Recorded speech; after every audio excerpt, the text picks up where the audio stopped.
Tony Dunn. Ain't nothing to it but to do it, brother. Let's roll. In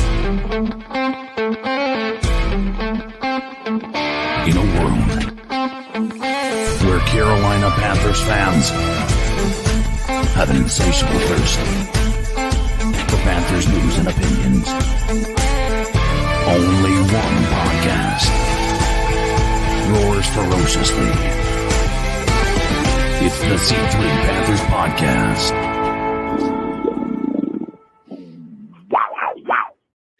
What is up, Panther fans? Welcome back to the C3 Panthers Podcast. Tonight's show, Josh Norman answers the call for the Carolina Panthers. He did answer the call. The Panthers are the only ones calling, but they need some help in the secondary as they're coming off a 37-23 win over the Detroit Lions that keeps them in playoff contention. You look at those 23 points and you go, man, that game was probably a game. No, it wasn't. It was a beatdown. It was 34-13 with 3 minutes and 50 seconds left in the fourth quarter. And the Carolina Panthers literally ran all over the Detroit Lions. They knew that's what they were going to try to do. They couldn't stop it. This offensive line went berserko.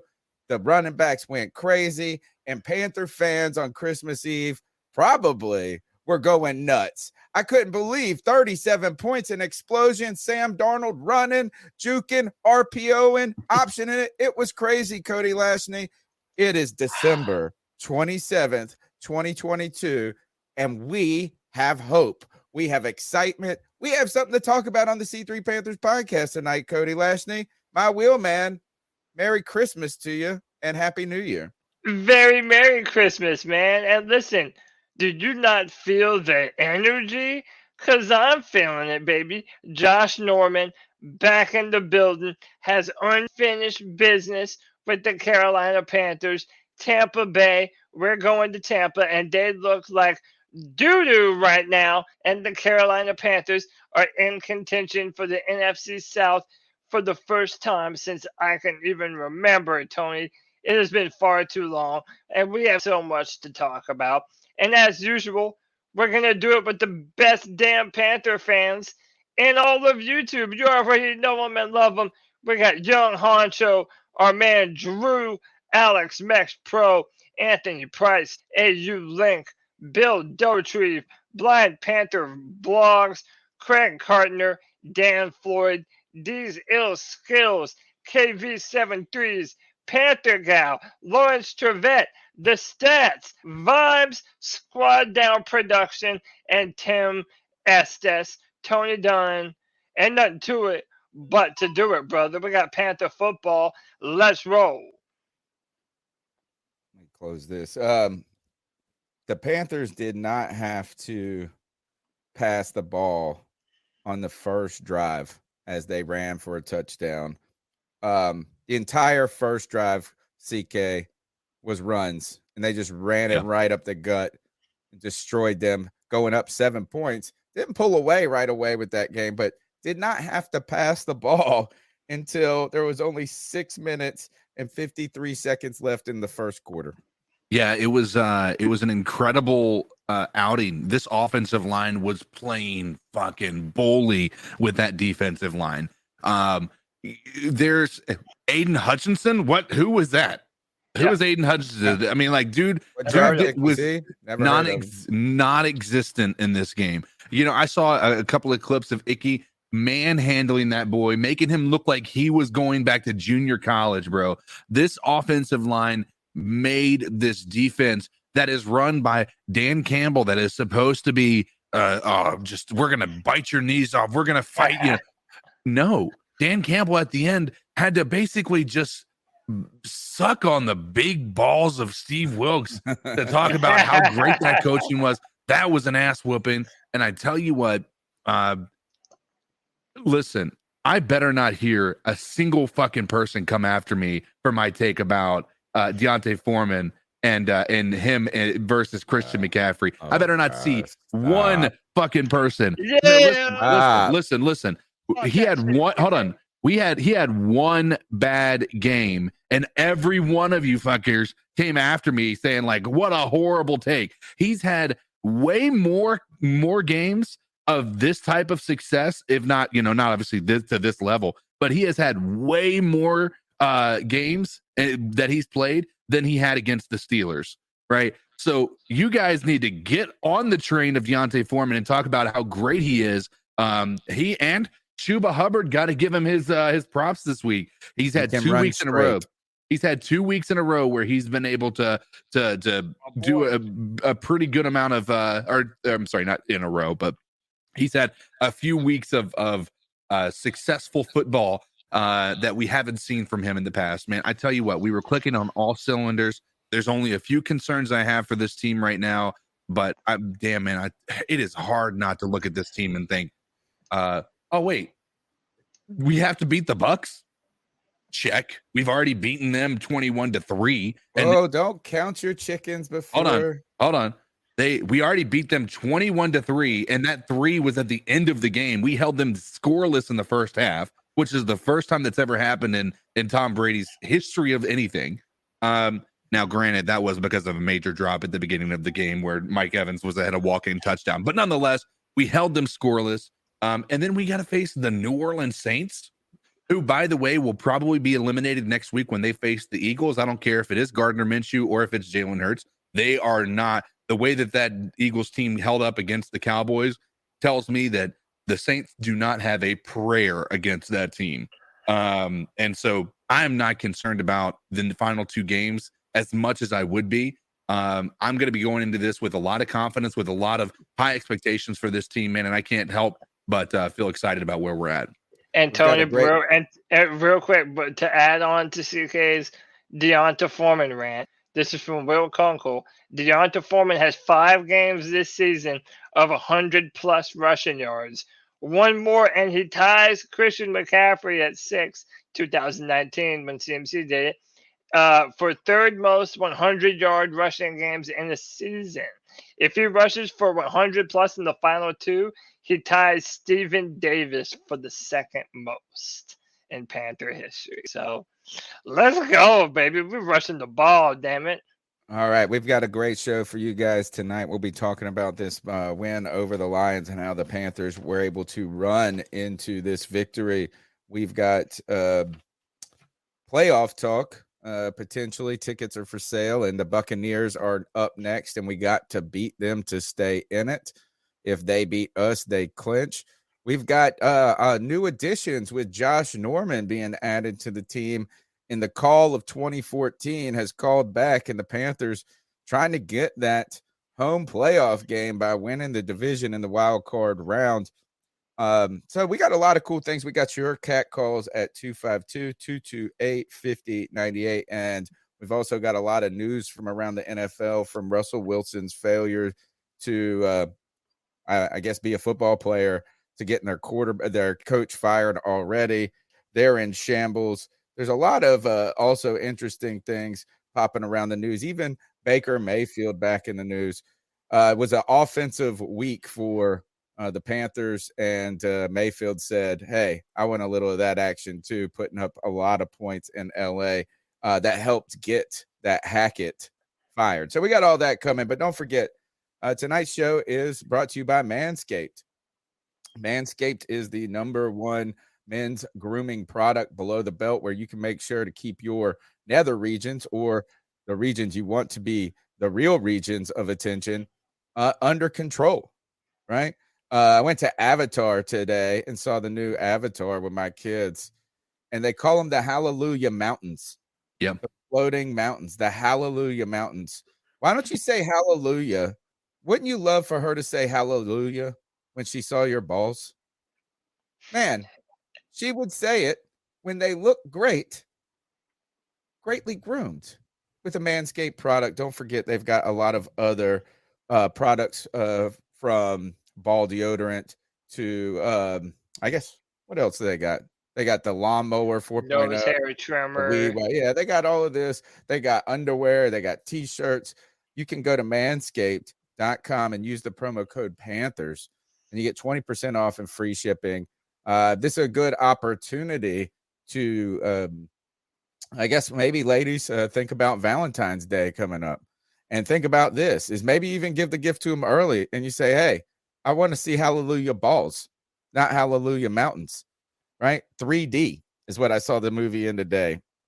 Let her see Hallelujah Balls in 3D by using the promo code Panthers at manscaped.com. Cody Lashney, let's get into the show.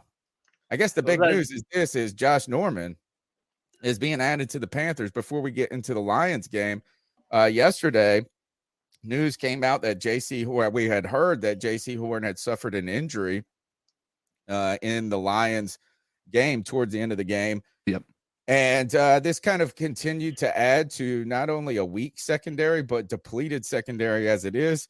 And the Carolina Panthers needed to add some bodies.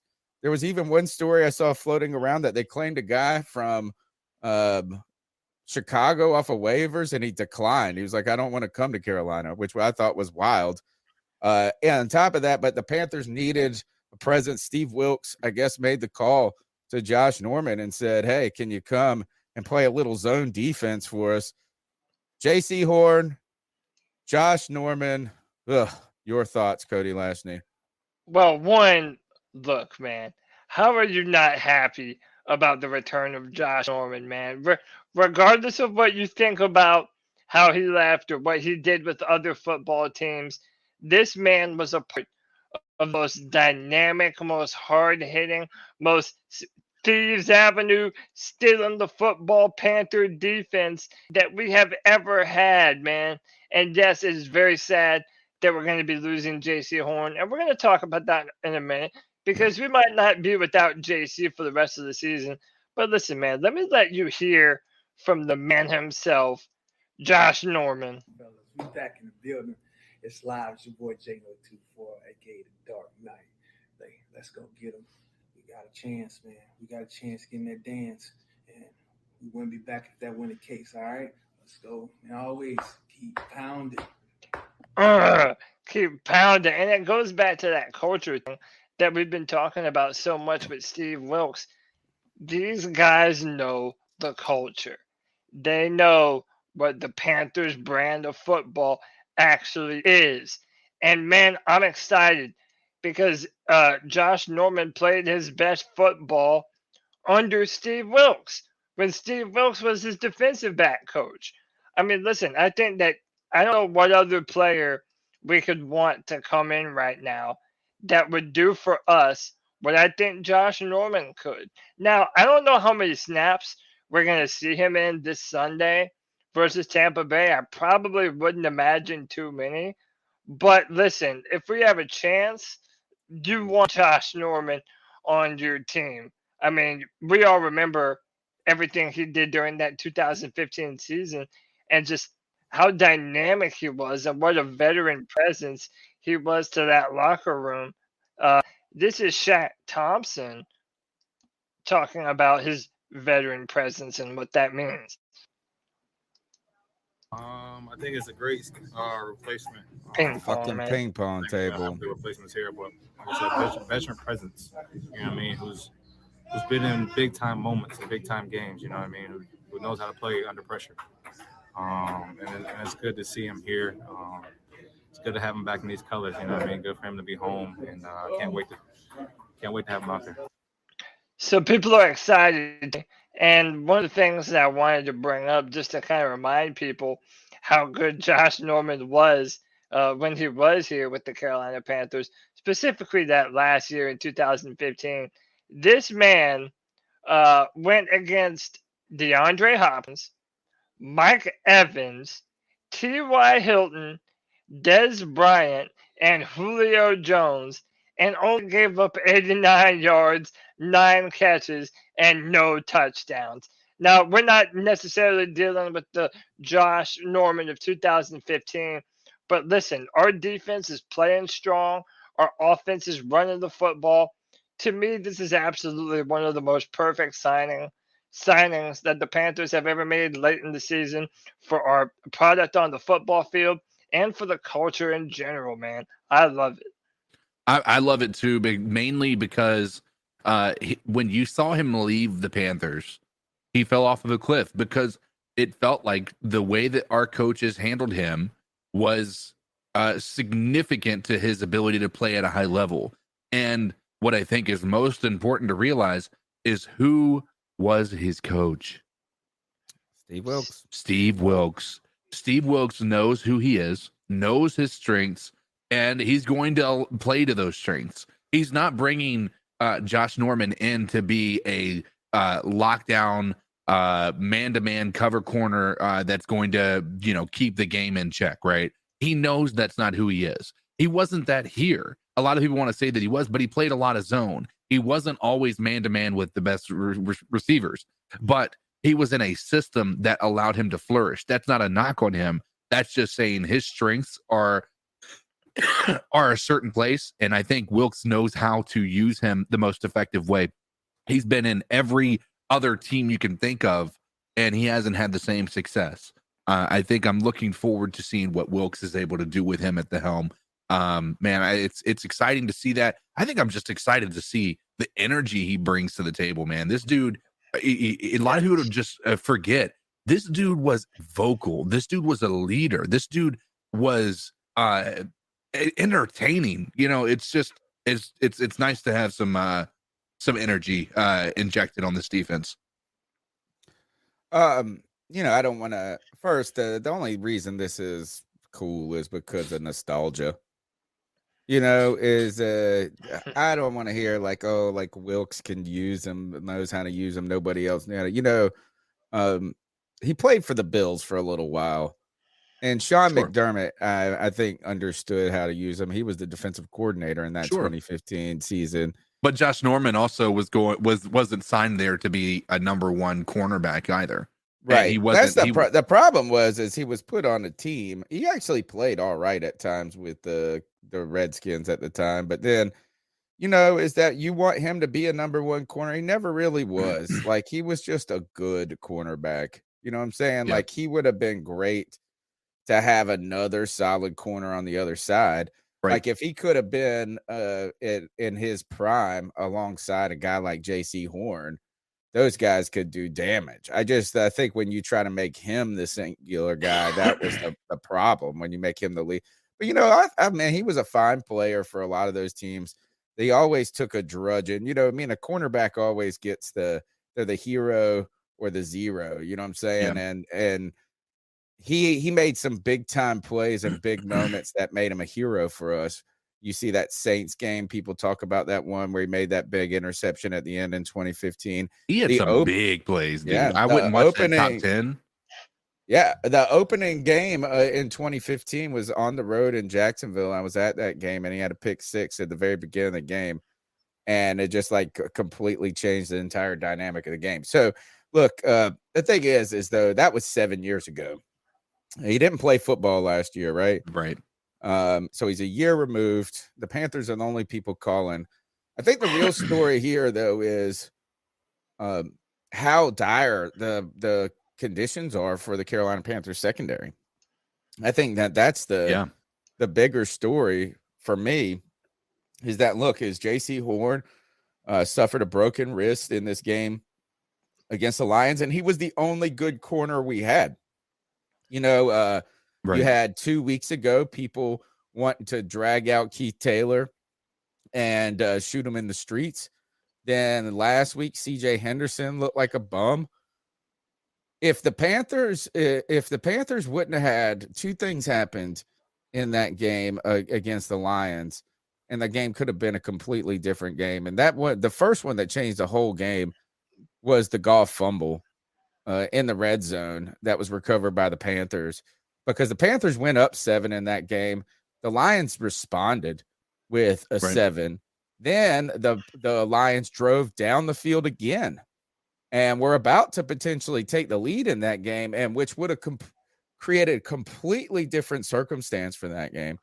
Jared Goff fumbles that ball, but the Panthers secondary gave up some big plays in that game before Jaycee Horn was hurt. And it wasn't because Jaycee Horn was playing bad. There was one play where he was in the screen. I don't think it was really his fault. I don't think there was any help over the top on a different guy.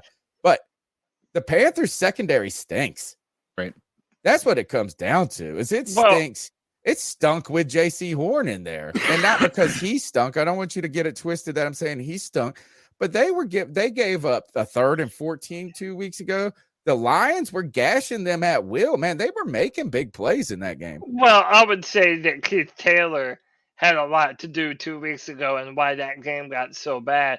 And part of the point and why I like Josh Norman is you have a tenured veteran who has played a lot of football. He has played his best football with Steve Wilkes. And fact of the matter, I trust him more than I do Keith Taylor. I mean, that's a simple fact. We don't have Dante Jackson. Now we know we don't have Jaycee Horn. But we're going to need every single person that we can to try and fight for this NFC South championship now that we have it on the line. What does make it a little bit easier is that Tom Brady is not throwing the football well right now.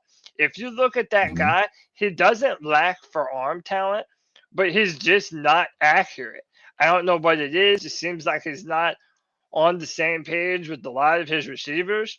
And one of the things that was brought up in the chat by Zero Chill, Josh Norman last year had a career high 7 forced fumbles. Listen, Josh Norman, he really took to that peanut punch that Charles Tillman taught him those years ago for the Panthers. So if you're talking about an opportunistic defense that's taking away the football, that is playing aggressive, hopefully we'll be playing with the lead because we're rushing the football better. I mean, look, I know things haven't been great for the Panthers, but it does make me hopeful that we are still fighting for something and that we have the players that can do it and that can even have a boost added to their performances when you give them a player like Josh Norman that's been around so much high-level football. I think I was mistaken. Josh Norman did play. I said he didn't play the last year. He hasn't played this season. He did play for San Francisco. Like you guys said, he had 7 forced fumbles. The old Peanut Tillman veteran edition. Do you want to hear something? So number one, going against the Cardinals secondary and doing what Tom Brady did is just laughable. I heard a stat today, and this is a mind-blowing stat. At one point, I think it was probably about pretty much at the end of the third quarter, Tom Brady had thrown for like 210 yards. 202 of that was yards after the catch. Holy cow. So what that should tell you is he literally was throwing screen pass after screen pass after screen pass after screen pass for multiple reasons. Number one, if you look at Brady's arm, he has not got the same level of talent with his arm that he's had in recent years. True. First and foremost. I mean, it's just he's overthrowing people, underthrowing people. He's just not making correct reads. He's not the same Tom Brady. All right, that out of the way. Number two, he doesn't have an offensive line, which means our defensive line is going to get home very quickly, which is why they're getting the ball out quickly. I think having a veteran presence like Josh Norman is going to be able to see that, recognize that, and we've seen it in 2015. He jumped a lot of routes. He jumped at least 2 and took them to the house for pick sixes. You know, so there is some opportunity here, and we've got to do what we need to, like. So one of the things that we know is going to be the case. We failed against the Bengals. They don't have a good offensive line. We do not need to be playing off man. We do not need to be playing off man because that is going to give the ball game to the Bucs. We cannot play into their hands that way. We need to play up, man-to-man, press coverage. I mean, just off the line at least. And then you can drop back into cover, whatever you need to do. But you need to not let those easy receptions come into play because that is where I think Tom Brady can gash you. So we gotta take away his first read so our line can get to him. Yeah, and real quick before I forget about it, thank you to Stephen Lane for the $1.99 love bomb. Says a nice hello and a nice wave to everybody. We appreciate you, Stephen Lane. And I wanted to ask you guys before we brush past it. Jaycee Horn did have the surgery today, but they're not going to comment yet as to whether or not he's going to return or not. And it is funny because you think of Thomas Davis in that 2015 season, right? Broke his arm in the NFC Championship game. He basically told him, hey, man, tape that bitch up. I ain't missing the Super Bowl, man. We got stuff to do. I wonder if Jaycee Horn will be in the position to do the same thing. I know defensive back uses your hands a lot more than a linebacker does, I would think. But I don't know. What do you guys think? Are you hopeful that Jaycee Horn comes back, or do you think this is the last that we have seen of him? I think he comes back, especially if we win this game. Number one, they're not ruling him out for this week either. By the way, like they haven't. Like Steve Wilkes wouldn't say that he's not going to play this week. That'd be fucking asinine if he comes in and he plays. But nonetheless, they haven't said that he's going to miss. But if we win this game, I am telling you with the utmost certainty, and barring some crazy situation, he is going to play for this team again. If we make it to the play, if we beat the Bucs this week, he might make a push to play against the Saints. It's going to be tough because he's not going to be able to have that the ability to catch the balls as easily. It's still going to be there potentially, but it's not going to be as guaranteed as it would otherwise. But this isn't a foot injury. This isn't a leg injury. This isn't something that is going to be impacting his ability to run with receivers. It's not going to impact his reach. He's going to still be able to have the same reach, if not maybe a little bit longer if they put a cast on there. I'm confident, man. He can come in and play and do just as good a job as he's doing. He had been doing all year. I don't want to pivot too much, but I think it's important that we talk about this past week. The defense is a question mark, but I'm telling you right now, I am so sold on what our offense did. There's another thing that you guys need to keep in mind with the way this offense played. We had more 20-yard plays in one game than the NFL has seen in 10 years. Dude, that's unreal. It's unreal that we're talking about the same team that we were watching at the start of this year. But here's the thing. That did that. There was some runs, but a lot of it was the passing game. Sam Darnold was fucking balling out. I do not want any. Here's the thing. I'm not crowning the guy, but it is hard to argue with what he's put on tape in the past 4 weeks. Even in that loss against the Steelers, Sam Darnold was not the reason we lost. He played very good in that game. And so when you combine 4 games now, we have 4 games of Sam Darnold doing things. He hasn't thrown the ball. He hasn't thrown a pick. This is the first time in this many games he hasn't thrown a pick. He's got over 100 quarterback rating. He's pushing 1,000 yards in just the 4 games that he's played. If you trend over that 4 games, what he would be playing, what his stats would be at the end of the year if he had played all 17, this dude would actually have been like a top 10 quarterback from a stats perspective. Like that's just something to keep in mind. I mean, and I know it's hard to say that because Sam Darnold is it's only 4 games, right? And who have we played? Who has he played? Right? I get those questions, but we have played the Seahawks. We have played the Steelers, who have a good defense. We played the Broncos, who have a good defense, regardless of what happened this past week with the Rams. That had more to do with the fact that Russell Wilson looks like absolute fucking garbage. Like 3 or 4 picks that gave them just perfect, it was amazing, right? They had every situation set up for them. So the Broncos defense was torched because of their offense inability to actually do anything.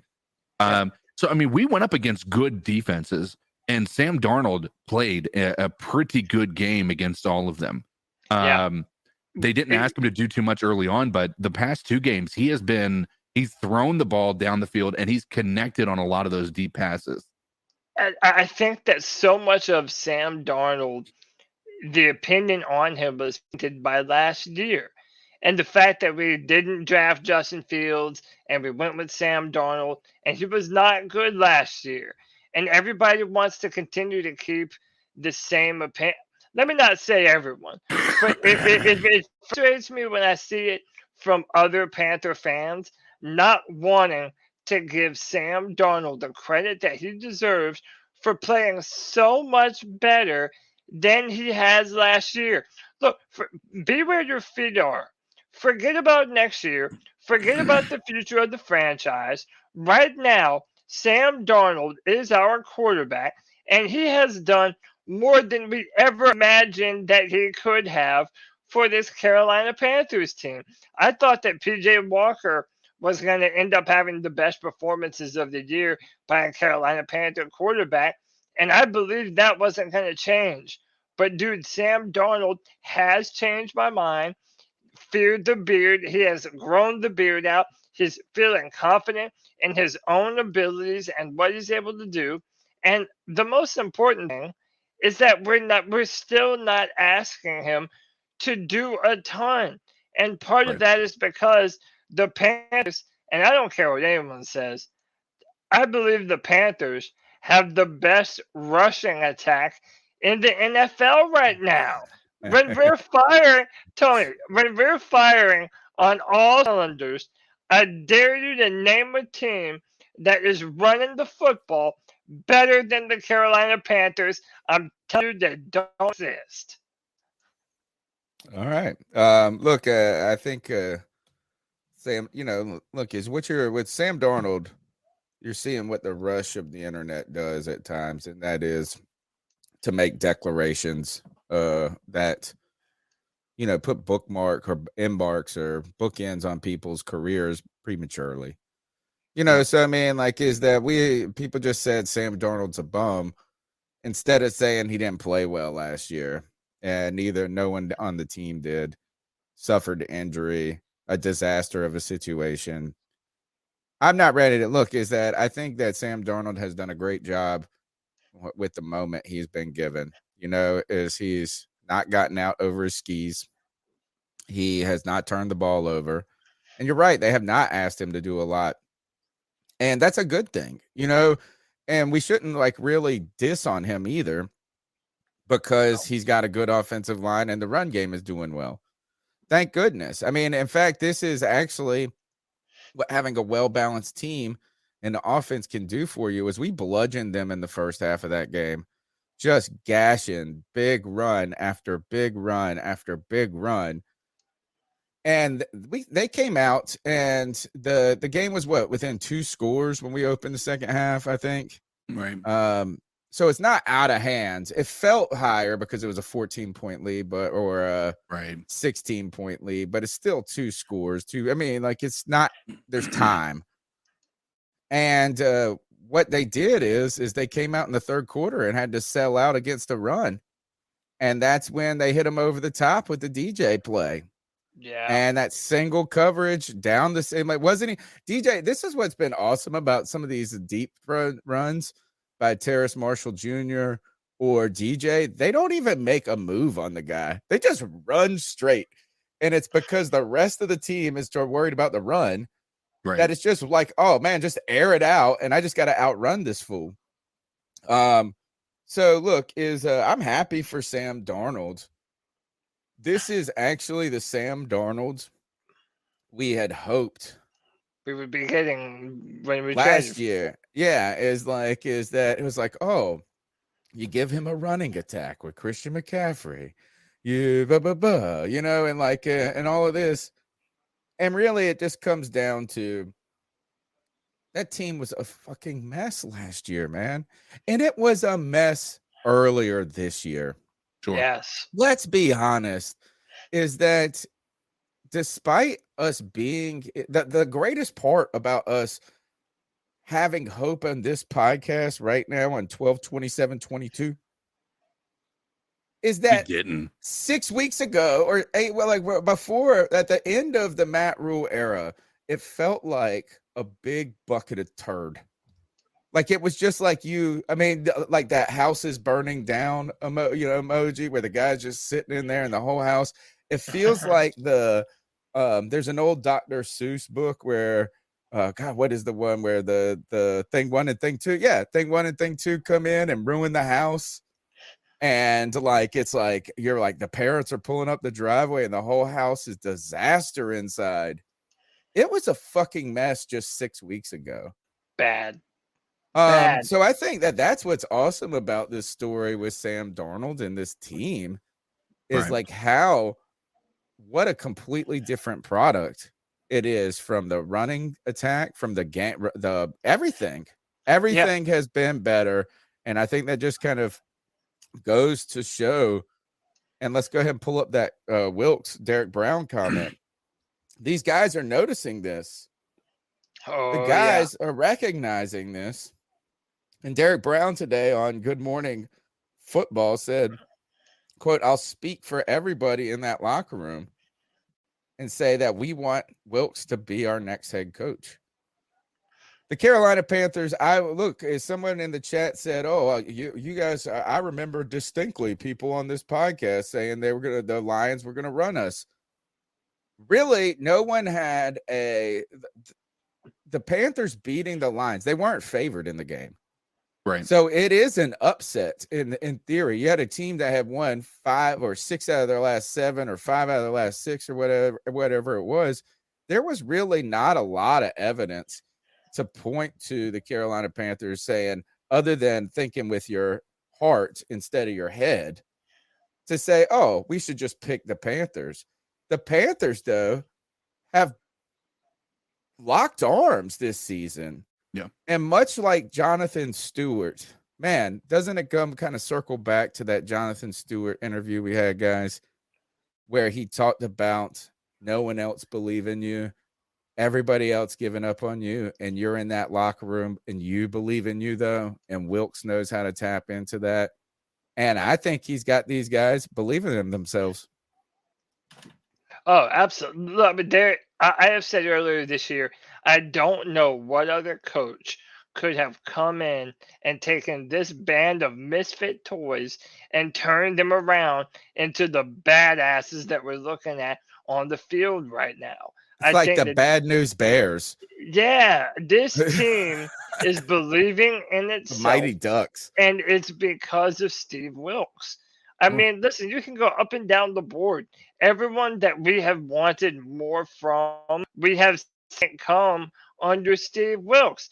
Chuba Hubbard has had better performances under Steve Wilkes. Hey, Terrace Marshall Jr.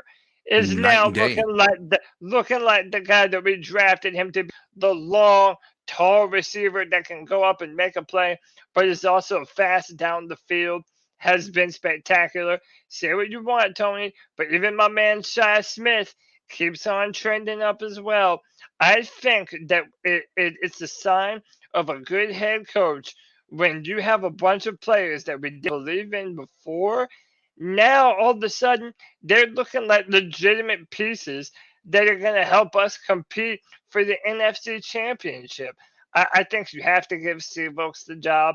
Technically, right now, the Carolina Panthers have to interview 2 other minority head coaching candidates. If they're on other teams, you're not allowed to meet with those coaches until after the wild card matches are over. So I would say sometime around this time next month, we're going to know for sure whether the Panthers are going to go with Steve Wilkes or hire a new head coach. I got to be honest, if David Tepper decided to go with another head coach in spite of Steve Wilkes over everything that he has done, it might be the most tone-deaf move that he could possibly make as the owner of the Carolina Panthers. I think the answer is clear. Pretty much no matter what happens from here on out, Tony. I mean, I know that's a lot because even if we look terrible in the last 2 games, you want to know what we do in those 2 performances first. But I want to see Steve have an off season, a draft, and a free agency to build this team the way that he wants to. And I think that he has earned that right. Yeah, we've talked about the Wilkes stuff a lot on this podcast. And, a few weeks ago, it felt like at times that he had done already enough to secure things. The Pittsburgh Steelers loss at home in a moment where you really needed a win and would have been very helpful going into this week to control your own destiny going into the playoffs. That one was a sobering loss that may have told us that we need to think with our head and not our heart, and at least not only but I mean, consider other candidates potentially, maybe, I guess.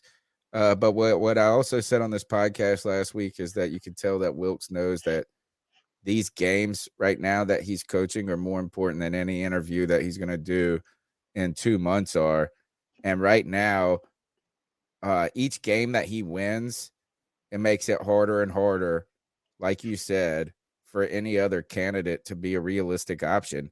And it would just have to be already. I think at this point, it would have to be right now a splashy name to the effect of like a Harbaugh or a Peyton or a Sean Payton, which I don't think any of those could. I don't think the Sean Payton could happen. So we don't even need to get into that. But like it would take a name that came with that had a certain pizzazz, panache, or whatever the word is to make this Wilkes case go away. And I just don't think it can. I mean, this guy's done a lot. If it was anybody, even if it was Sean Payton, if you went with anybody that's not Steve Wilkes and they happen to be white, you are in trouble. Yeah. Especially after what you're seeing Wilkes do this year.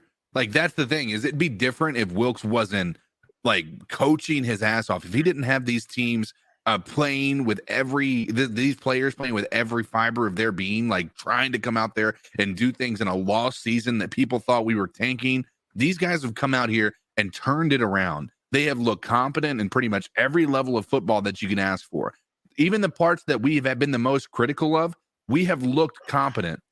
Hell, we even want to go as far as looking at Corey Littleton. If you look at his PFF, like, I know he's not making splash plays, but the dude is a solid linebacker for us. Well, it's been good. We haven't said the linebackers' names a lot, which is maybe a is a good thing and a bad thing. It's a good thing. At least they're not playing well. Yeah. Man, whenever we say their names, it means they're fucking up pretty hard. Right. I mean, and look, even Xavier Woods was out there. 2023 wasn't a good year for the Carolina Panthers, but I'm trying to make 2024 a better one for myself. Get started on your resolutions with Factor so you're ready for the new year. Factor's ready-to-eat meal delivery takes the stress out of meal planning and sets you up for success in the new year. Skip the grocery stores, prep work, and cooking fatigue. Instead, get chef-crafted, dietitian-approved meals delivered right to your door. With over 35 meals to choose from per week, including keto options, calorie smart, vegan plus veggie, and more, plus over 55 weekly add-ons, you'll have a ton of nutritious and flavorful options to kickstart your resolutions. Skip that overpriced takeout trap. Factor is cheaper and way more delicious than takeout. Get chef-crafted, restaurant-quality meals delivered right to your door, and they're ready to heat and eat in just 2 minutes, which means more time for you. Head to factormeals.com/C350 and use the promo code C350 to get 50% off. That's code C350 at factormeals.com/C350 to get 50% off. Kicking people in this game, dude. Right. It was awesome. Yeah. But you're right, as Wilkes, it would be bizarre. It would be a crazy story for him to not get this job right now. Yeah. The only thing I want to see right now, and I don't even care about even thinking about the coach at this point. I need 2 weeks in a row of this play together.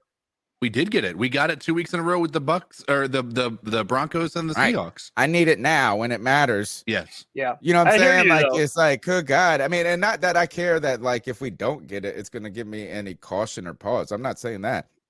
Yeah.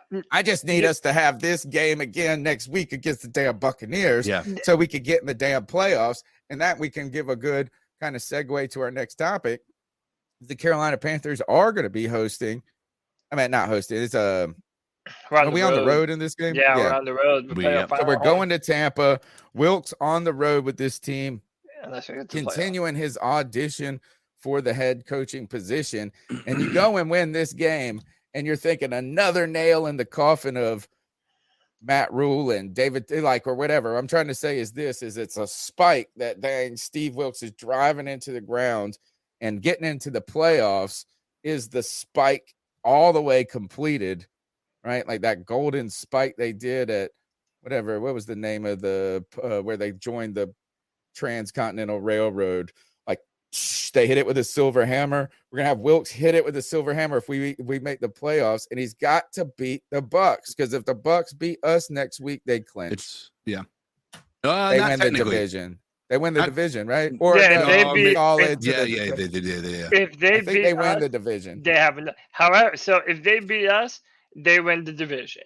If we beat them, we still haven't necessarily won the division yet. Right. We would have, because they can win and then we lose, and well, and the Saints play into this too. The Saints play Philly.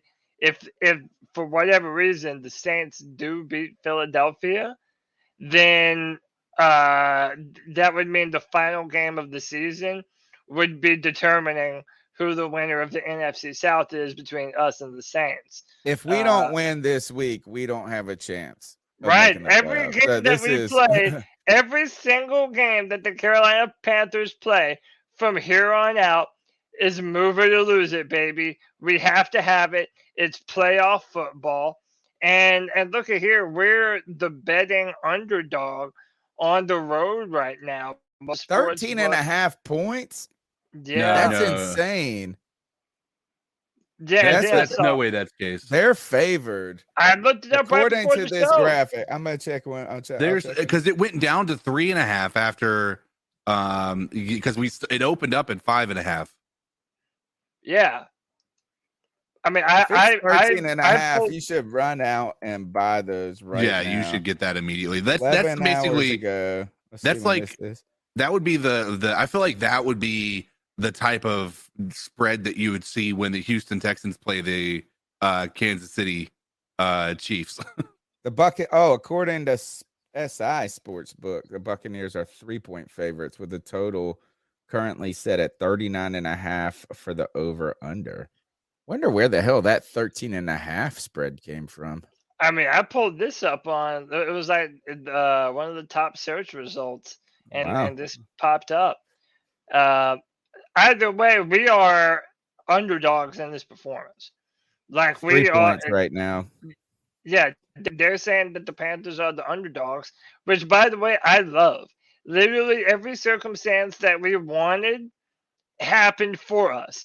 We're not playing in prime time, which is, the Panthers have traditionally not been good in prime time spots. There were rumors that they were going to flex us up, and that ended up not being the case. The Fox protected our game.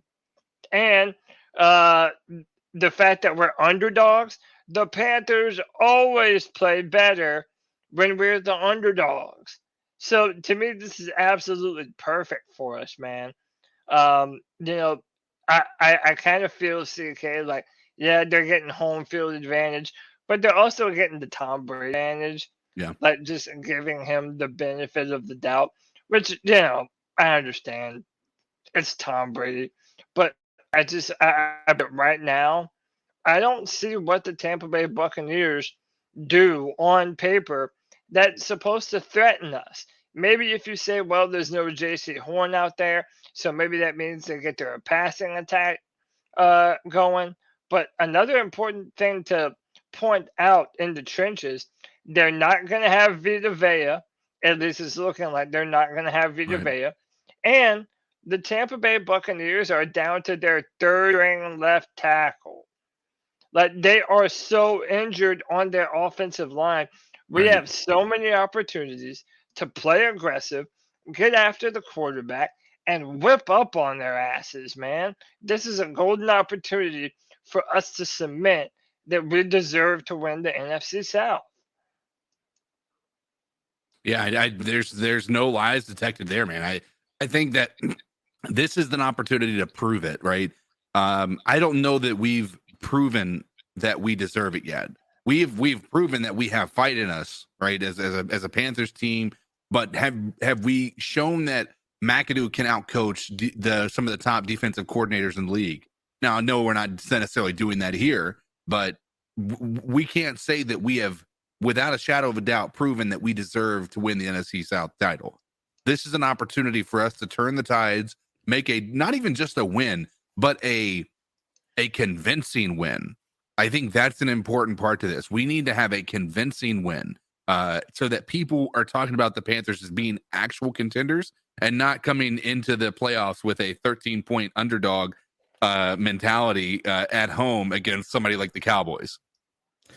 Yeah. Yeah. I mean, that would stink. But look, if there's a time to do it, it's here. Yeah. Tom Brady is dead. And I hope I didn't jinx us by saying that, but they really have not been able since like week 6 to do anything on offense. Right. If even, I mean, it is just the only thing that they have right now.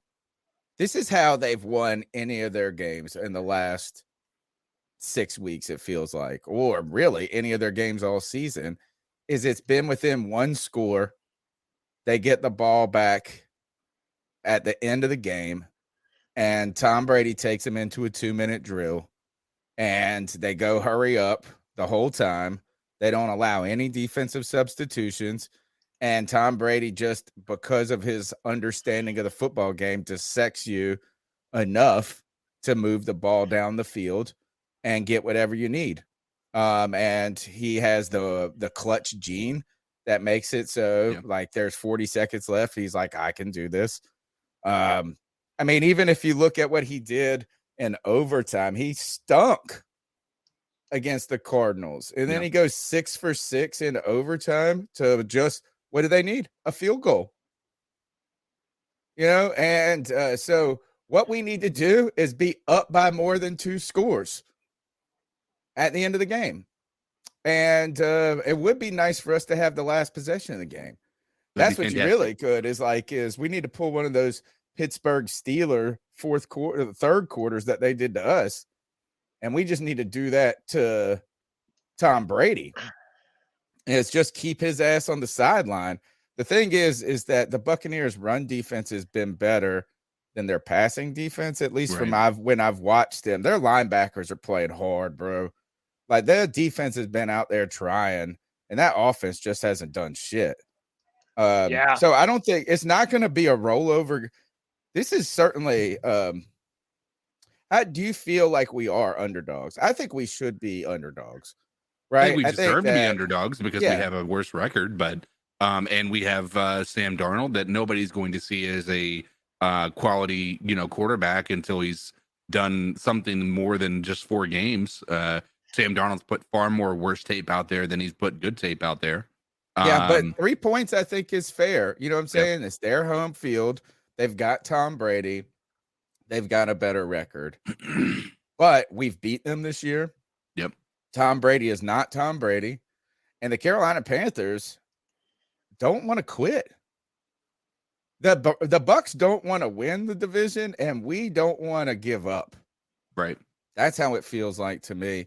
The Carolina Panthers need to defeat the Tampa Bay Buccaneers, however, if they are going to have a chance to continue this kind of story.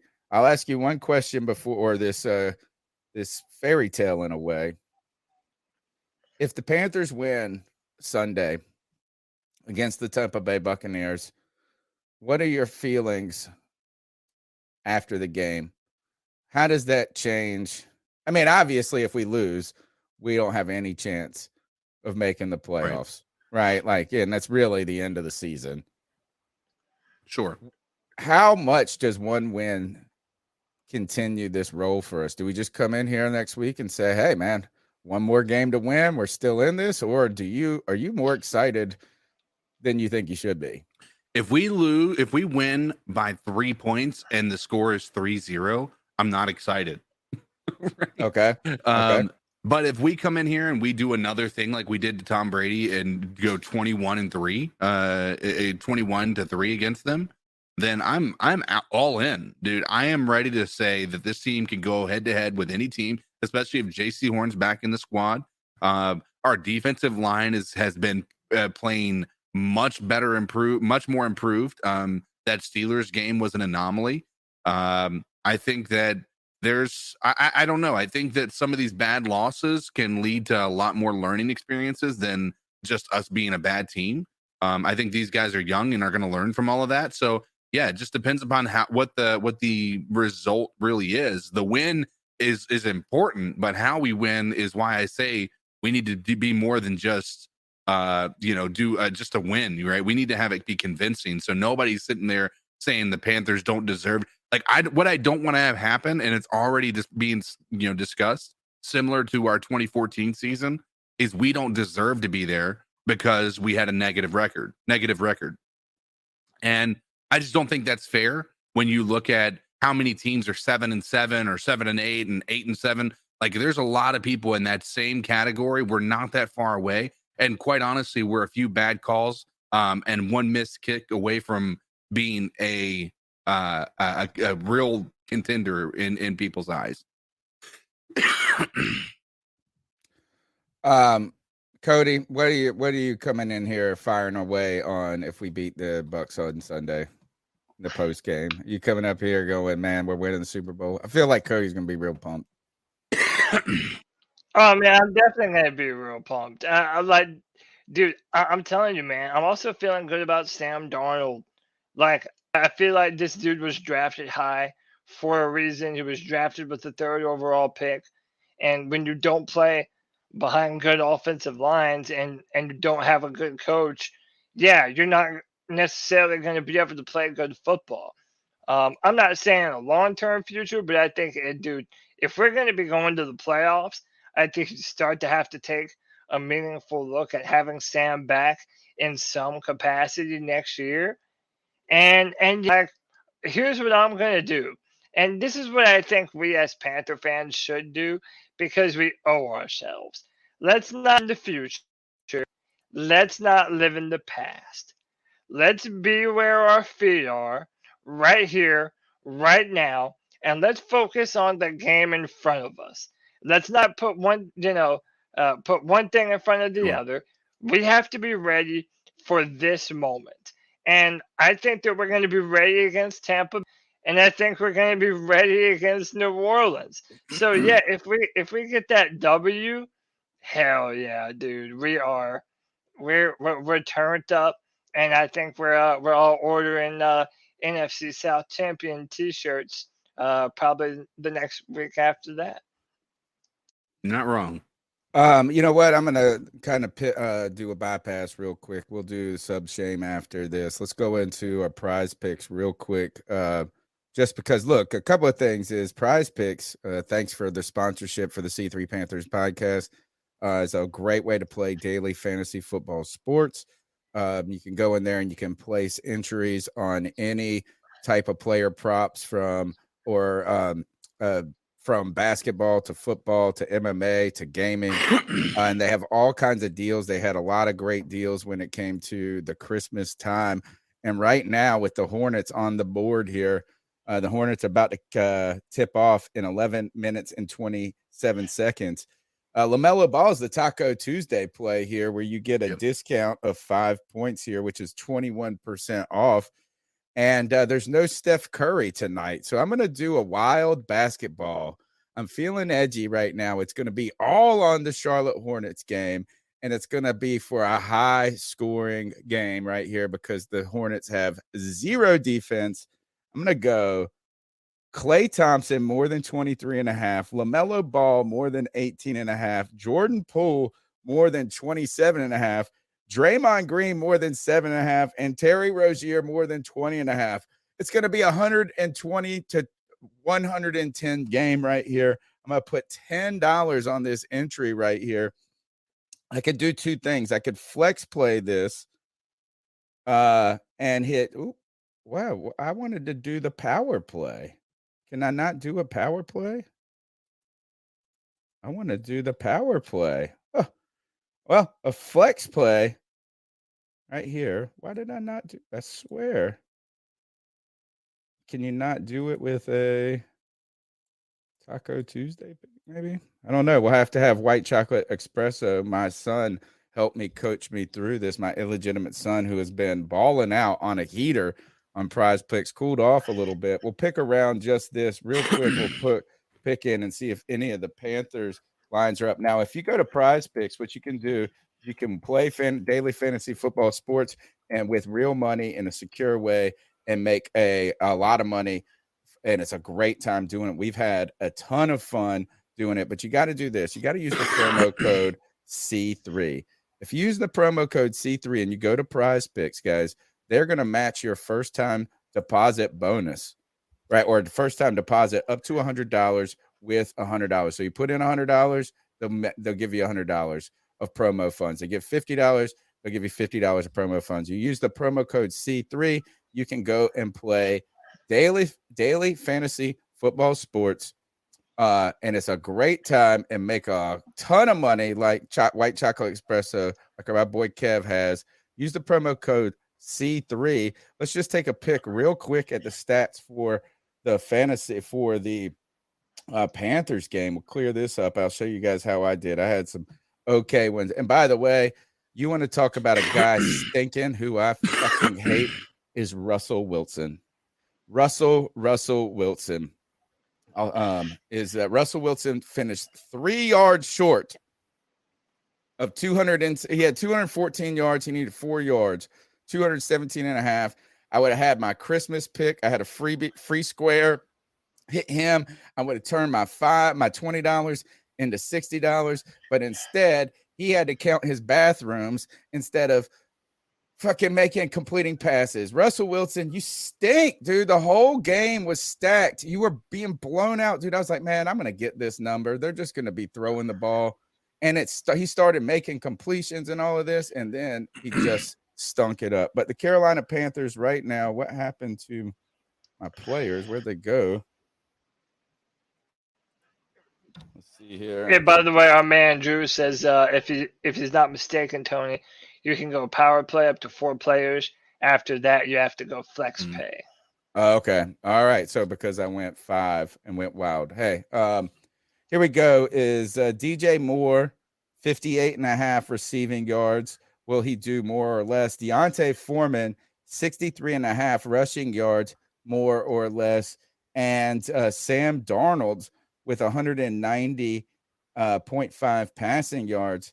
Which one is the bait and the trick and the switch? Now, you do get better numbers early in the week. I promise you this Deontay Foreman number is going to creep up by Friday. When you go on to Friday free-for-all, Cody Lashley, remember this. Yeah. 63 and a half, because people are going to start playing the more on this, and they're going to try to balance the money out there. Hit that DJ Moore. Hit that. Hold on. Hit the DJ Moore. Let me see how many times.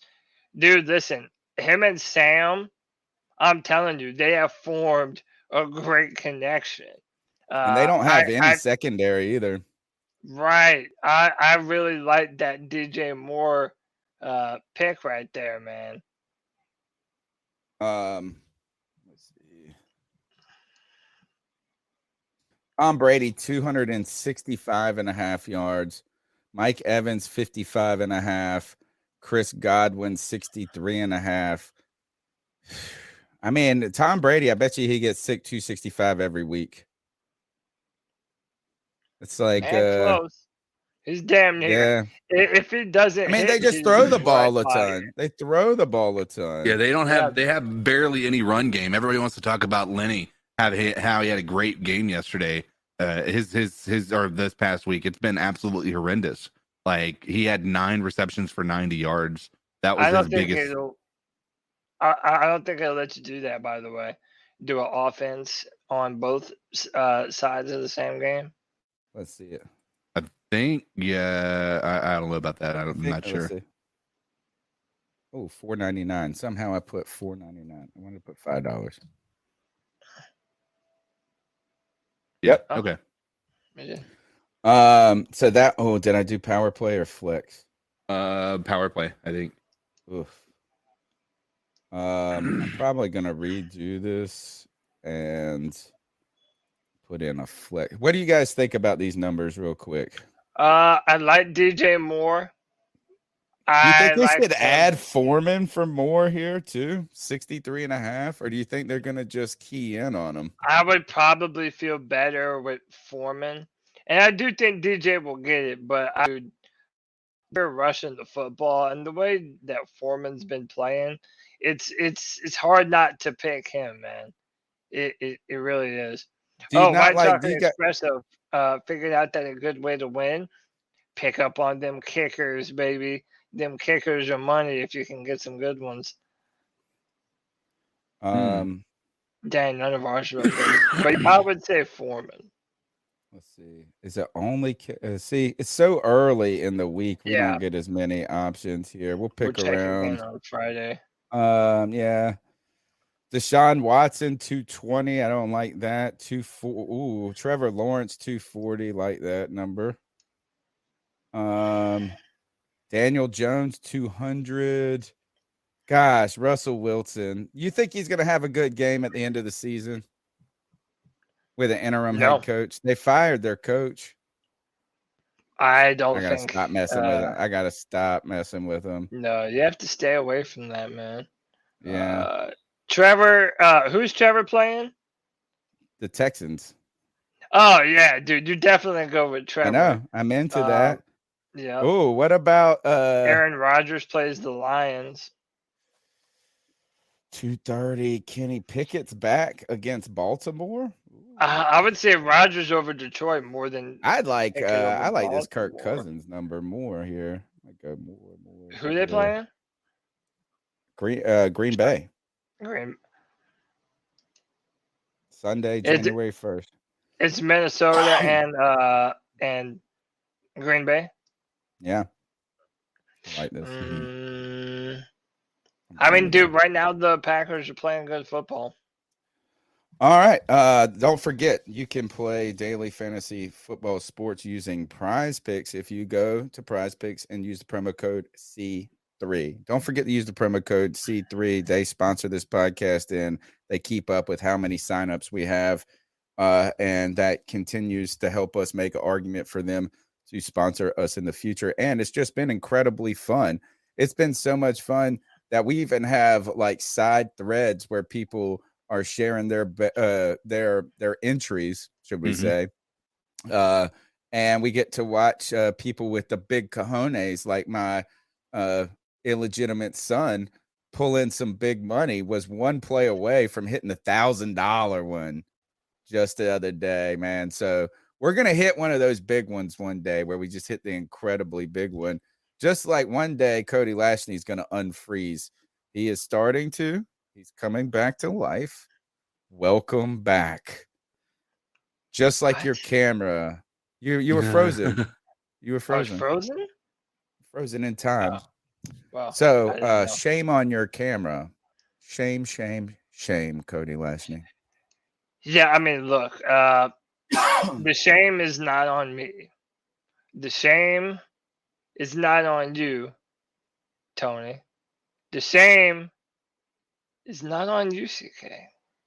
The shame is on all these freaks in the chat who come here to get shamed. You already know what to do. Two more, Big Papa. Ladies and gentlemen, boys and girls, off the heels of a record-breaking performance, a once-in-a-decade performance by any team in the NFL, the Carolina Panthers have kept hope alive. They have found a way to creep into your hearts, to creep into your minds, to maybe become the team of destiny. And when you come here to hear the panel talk about the Carolina Panthers, to hear everybody show excitement and elation for what we have going forward, but you haven't hit that like button yet. Surprise, surprise. I have one thing to say to all you absolute freaks. Subscriber shame. So what are your thoughts on catcalling? Yeah, it's pretty. You shouldn't do that to somebody.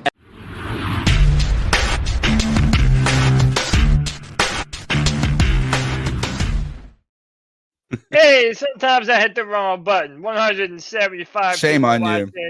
watching. 80 thumbs up. Hit that like. Hit that subscribe. Listen, if nothing else, hit that like because you don't have to hear us moan and complain about the draft. Normally, we're talking about who we're drafting come April. Dude, we don't give a damn about that shit, fool. We're playing meaningful fucking football. The Carolina Panthers are fighting for this fucking division. And if you have any love for this Panthers football, hit that subscribe because we're out here 24/7, 365 days. We do this Panthers content. If you appreciate that, hit the like, hit the subscribe. A few more things to get into, and then we'll jump into those cat calls. Look, if things weren't synchronous enough, our very own Greg Olsen is going to be calling this showdown with the return of Josh Norman. Dude, I'm telling you, man, it's like the stars are starting to align for the Carolina Panthers. I told you, man, I'm ready for us if we make the playoffs, dude, for Greg Olsen to be calling the game. Like, that mean there's a good chance that this game is on Fox and this is the crew. So, is Greg Olsen coming back home? He's going to be able to talk about Josh Norman being back. Whether or not Josh Norman is playing or not, we'll see this week. But go ahead and tell you this. Go ahead and cue up. This is what we get to hear, thankfully. Instead of hearing stupid Rondé Barber talking whatever he's going to talk. Or who's the other guy, which I actually like this guy, the former Saints player. I can't stand that dude. I think he's pretty good. I think he's pretty good. No, what's his name? Hold on, chat, help us out. Who's chat, help us out. Calls game. Now he's not terrible. Rondé Barber is the one that I hate. Is that you just hate him? He's always dogging on the Panthers. Always, because he got mashed by Jay Stu, right? Remember that game? Mm-hmm. Just destroyed, which would be perfect for this game because Jonathan Vilma. Yeah, I don't think Vilma's that bad. I don't hate him like Rondé Barber. But here's a little taste of the medicine, folks. Here, payback is a bitch, Buccaneer fans. We're not going to have to hear only about Tom Brady and sucking on the balls of Tom Brady and all of this, whatever it is. We're going to get to hear this. Steve Wilkes has got this team playing hard, guys. And I tell you this, this reminds me a lot of the 2014 season when the Carolina Panthers rallied around and made a wild card playoff. I hear it myself echo, by the way, now. But wild card playoff debut, home game. Steve Wilkes was part of that team. He knows the culture. He was here in 2015. I was part of those playoff runs. This is excitement. It's palpable in the air. You get to hear all of that.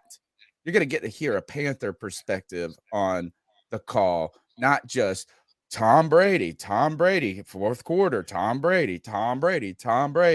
Come on, baby. Steve Wilkes. He's got a personal connection to Steve Wilkes in this team. Hell, he might even be talking about, I'm so excited. I might go strap up there and go help him right now. Steve Smith out there tweeting about how he might come help. Trey Boston, all these guys. There's a great tweet running around where somebody did like the Avengers Endgame and they put all the Panther players on it. They're like, yeah, it was fantastic. So, yeah, man, this is awesome. And this is what's great about, I don't know, is somebody put this in the chat room. They said, let's help this podcast get to 5,000 subscribers. We just hit over 4,700 right now, which we've had a big season. We were trying to get to 4,000 at the beginning of the season, and we felt like we were 300 away from 4,000. It felt like no, I thought we were trying to get to 3,000 before the season. No, I think it was 4. Yeah, I think it was 4. Was it? But it felt like those final 700, the final 300 was like climbing Mount Everest of subscribers.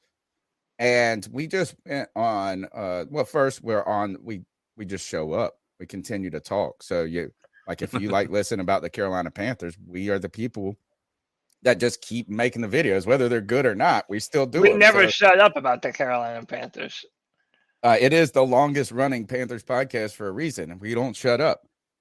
But one of the things, though, that I've gotten to see as I've built or worked to build whatever this podcast is, this community is, I went back and watched one of my earliest videos from like 2013, and it's so ridiculous.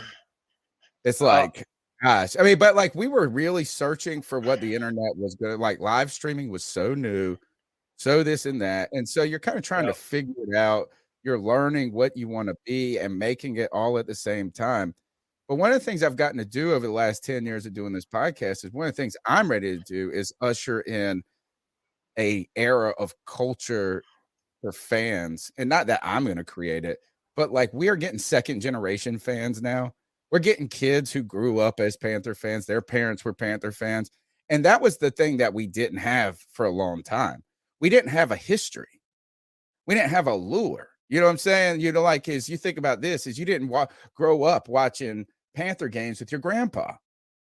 But my kids are going to see me watching, you know, they grew up watching Panther games with me. My grandkids are going to watch, like, so we're building this history together.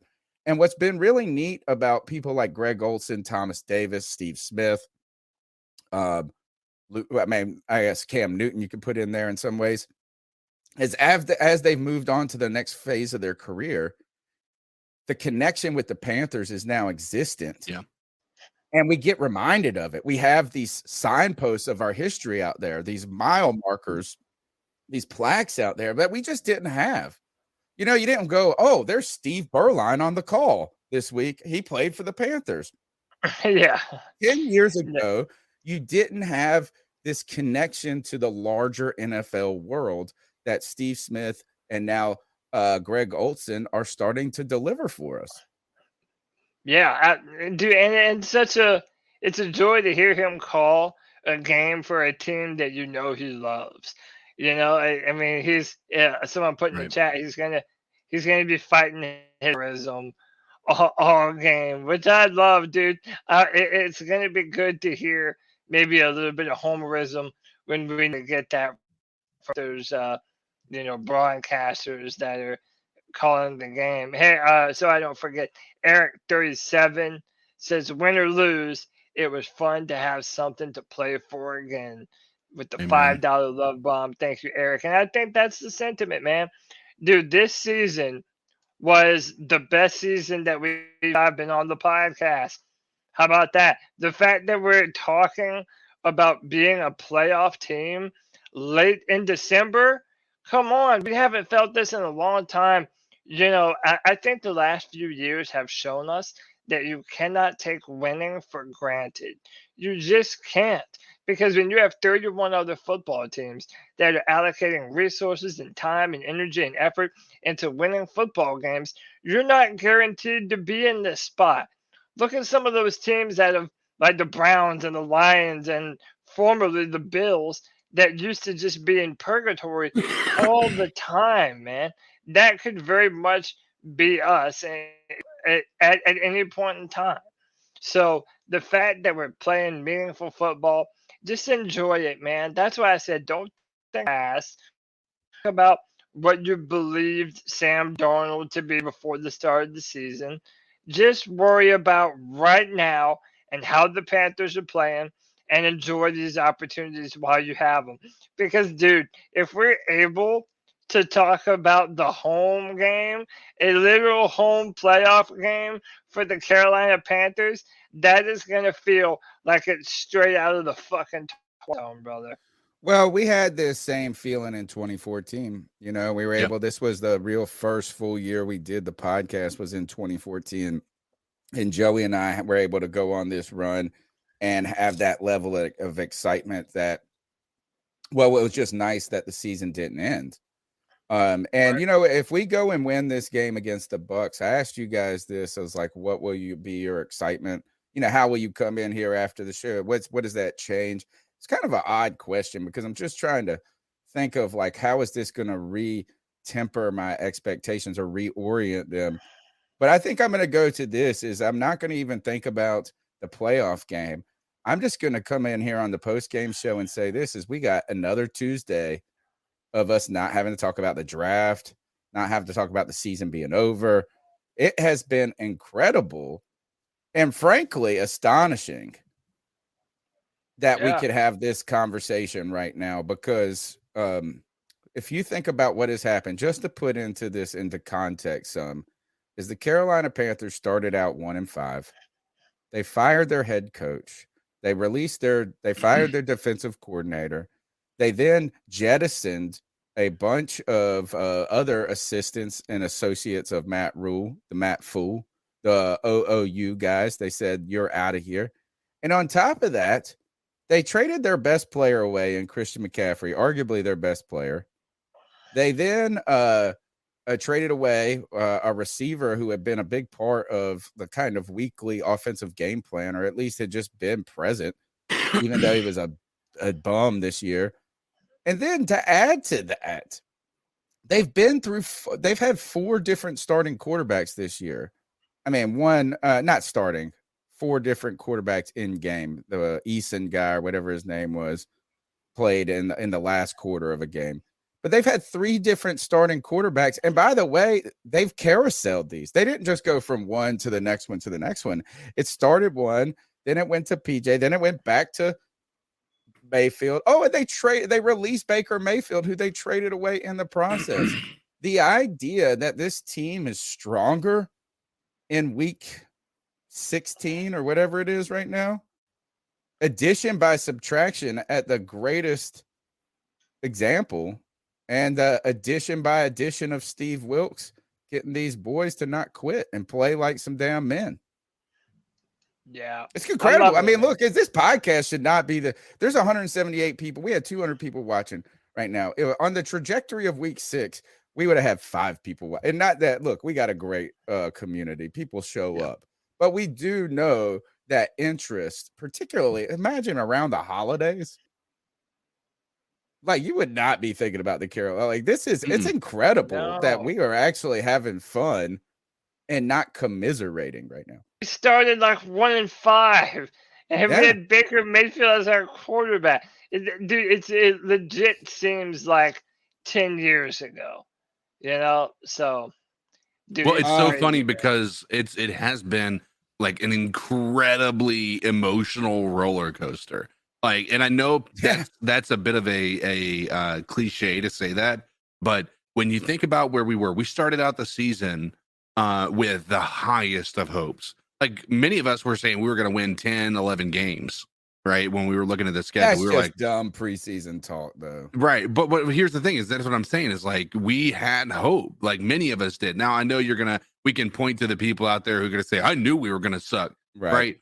Well, let's be real about it. Everybody wants to have optimism about their team. I think there was real optimism. We thought that we fixed every weakness that we had on our team in the draft and in the outside of maybe the quarterback, which was the biggest question mark.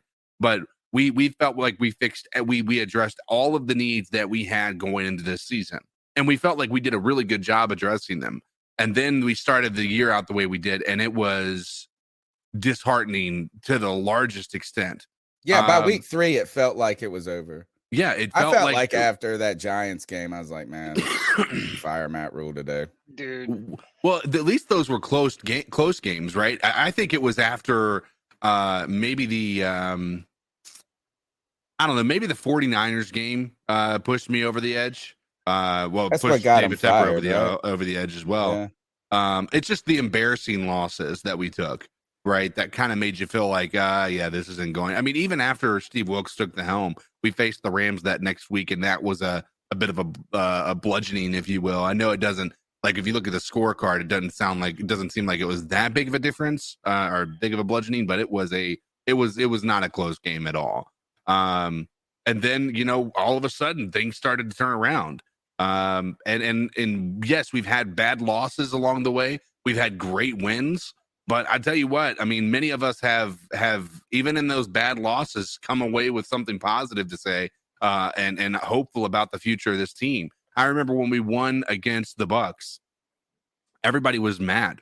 Like, everybody was mad. Like, I can't believe we just won. We should be tanking. And I said, it's okay to be mad after this one, but with the next win, maybe not be as mad. And then the next win after that, maybe not be as mad. We did lose 2 in a row after that, but there were so many games that we imagine if Steve Wilkes would have been the coach from the beginning.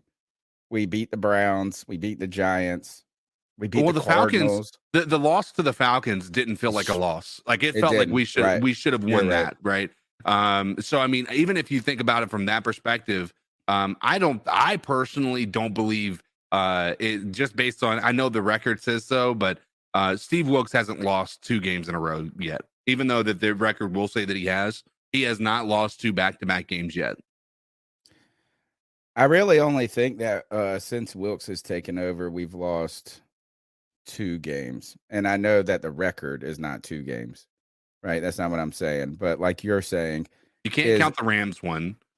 Right. You know, is that 1 week of preparation. And they didn't even. And then Atlanta. We damn near beat Atlanta. Came down to the wire. I think the Bengals felt like a loss. Like we got that was on Wilkes. That was the loss. Yeah, and the Steelers. Yeah. I would say you could argue that.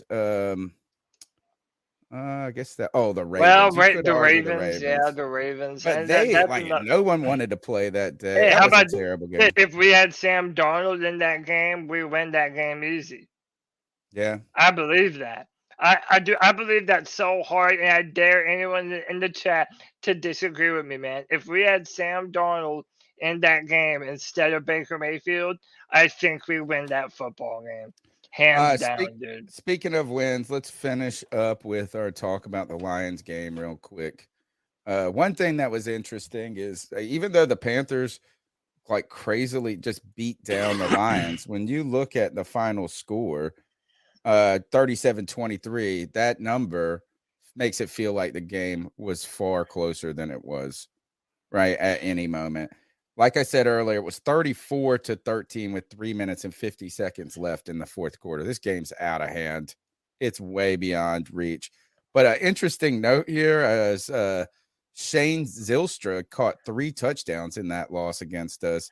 Zylstra is the brother of Brandon Zylstra, who used to play for the Carolina Panthers, and both currently play for the Detroit Lions right now. Yep. How about that? Is both brothers play for the team for the Detroit Lions right now, and they're both I think they're Michigan people. Yeah. Like they're from that region. So that was interesting. Not really a talking Shout out point. to Sarah Taylor. She loves her from Brandon. Yeah, she does love Brandon Zylstra. And also Rev Rico. Look at it. He looks like Rico Suave. One other thing I did want to point out about the game, though, before we go on to the tickets, is just this. Kudos to Brian Burns. He had his 2-sack game, that game that we needed him to have. You know, the one that is stepping. What does that make him at now? 13 and a half, 14 sacks now. So he's gotten over that hump, and it looks like he's having the breakout that we like. Frankie Louvu, cannot say enough about this. He might be arguably, he's among the stars. He's almost in many ways kind of stepped into some of the limelight that has been left by Jeremy Chin. You know, is like how we were talking about last week is Jeremy Chin like we were having a discussion about really how good he's been. But I tell you this is Louvu is making big play after big play after big play. I wrote his name. I watched the game last night again, and I wrote his name down. I wrote this into the first quarter, nasty run defense. I just wrote Louvu is incredible. And I wrote his name 3 times down in my notes. So I think that was awesome there. And the other thing, DJ Moore. Can I just add to your Frankie Louvu? Please. Louvu needs he's at 14 tackles for loss. He needs 7 more tackles for loss to tie Luke Kuechly's record for the most tackles for loss, 20 in a season by a linebacker in Panthers history. I don't think that he's gonna get it. I'm sorry. Do you think that's he's a gonna lot get of 7 tackles for a loss in the next 2 games? Like I don't know. It's less about him being able to do it in that amount of time. Even anywhere close to that. The entire time that Luke Kuechly, and then the entire season that Luke got to 20, and the fact that Frankie Louvu is pushing that number, dude, that's insane. Louvu is a baller. Isn't Chin pushing for breaking Luke's tackles in a season as well? Ooh, I don't know. And that would be crazy. And as people are saying, he's having a bad year. It might be somebody else, but I feel like it was Chin that I saw that. So those are some things that is that Louvu just pops off the page. And the other thing that I was going to put out here is, let me see how many tackles he has this year. They don't have a total 2022. I think Derek no, Brown is on it must be for like in a first 3 seasons or something. Because he only has 55 tackles this year. He had 107 last year, 117 the year before. Maybe it's somebody else on the team. I remember there was single season. I wanted to go back to a couple of things a game. I'm sure some of the callers, we got a couple of calls to play that I know came in right after the game. DJ Moore. Every time, I just like, he's just whelming to me. I use that word a lot, is like, I mean, he's really good. He's always a good player on a team. He's always consistent. Never really seen him with a quarterback. He's just never dominated either at this time. At any point in his career, just like been dominant. He's still so young. So I just want to say, every time I start to become like less impressed by DJ Moore, where I'm just like it's just like the newness of DJ Moore kind of is worn off. The allure of the brand new Christmas present is every time it happens, he reminds me how good he is. Like in the most quiet ways too. I know that you guys are going to point to the touchdown catch that, or a lot of people will point to that and be like, look, DJ, and you know what? That shows you is that DJ is a downfield threat.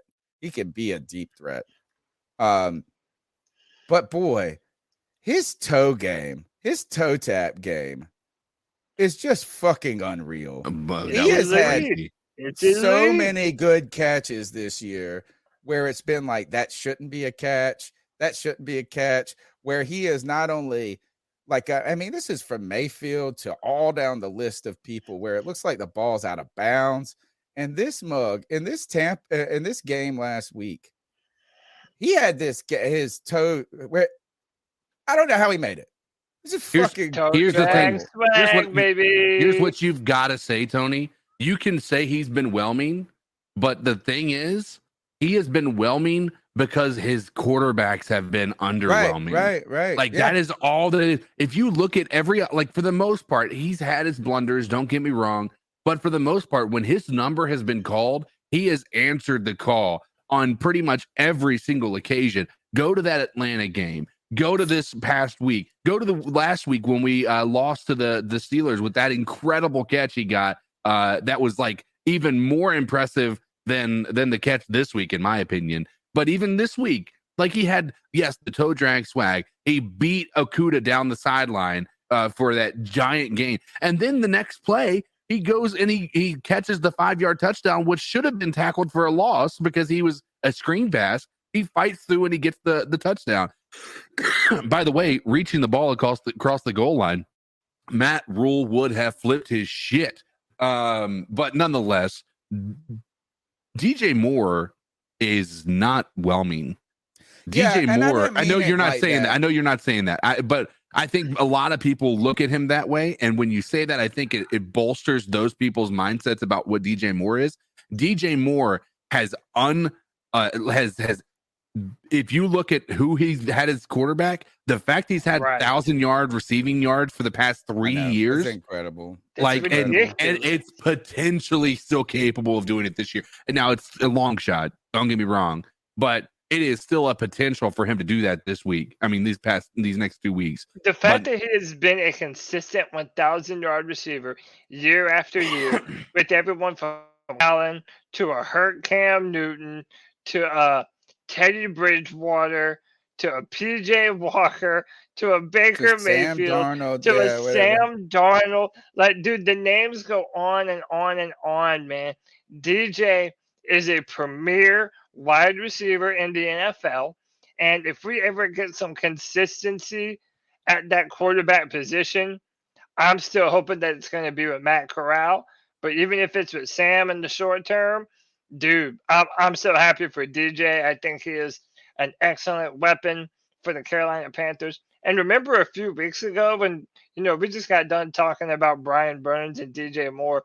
Remember there were the rumors about us trading Burns trading and DJ Moore too. Yeah. And that's what I'm saying. The Greeners apparently wanted to trade for DJ Moore, and it would have been such a dumb thing for us to do, just to I guess what potentially quarterback and even be ready to play next year. Yeah, DJ's the man, dude. I guess that's what I'm trying to say is just when I start to take him for granted a little bit is that he does something to remind me. You know, actually what he's reminded me this season is he hasn't put up the best numbers, the biggest numbers of his career. He's only got 56 catches for 761 yards, but he's got the most touchdowns he's had at 6 in a season. What has impressed me though is that I think that DJ Moore has shown improvement this year, like as a player, like as an all-around player. I think he's better than he was last year, despite his numbers not being better. I think the toe drag swag is just an example of like how incredible he has been. Here's one other statistic though that is interesting here to show what you guys are saying about like imagine him with a good quarterback or somebody that was just better than average. He's had 56 catches this year. He's been targeted 104 times. I am pretty sure he has not dropped 50 passes. He is not. So unless he's dropped more than 10, you know what I mean? Like he probably has like 10 drops on the season, maybe. If even that. There's a website. I'll look it up in just a second. But what that tells me is that 80% of those 50 passes were just completely off the fucking mark. They were a lot of them were like overthrown. So bad. Yeah, it's like into the out of bounds, dude. Like that's I think you've got to keep in mind is like if it's thrown over his head just to throw it away, that counts as a target for him. Yeah, I mean, I think that's just an incredible. And by the way, DJ Moore only 239 more yards to get to 1,000. That's not impossible. Oh my god! Oh, dude, give me a break. You can do that in one. The receivers have done that in one game before. I'm not saying that it's guaranteed to happen because we're a run-first football team, but 239, that is not impossible, dude. Especially when you look at the way the Tampa Bay Buccaneers defensive backfield has been lately, and the way the New Orleans backfield has been lately. Dude, I'm telling you, I've seen wilder shit than that before.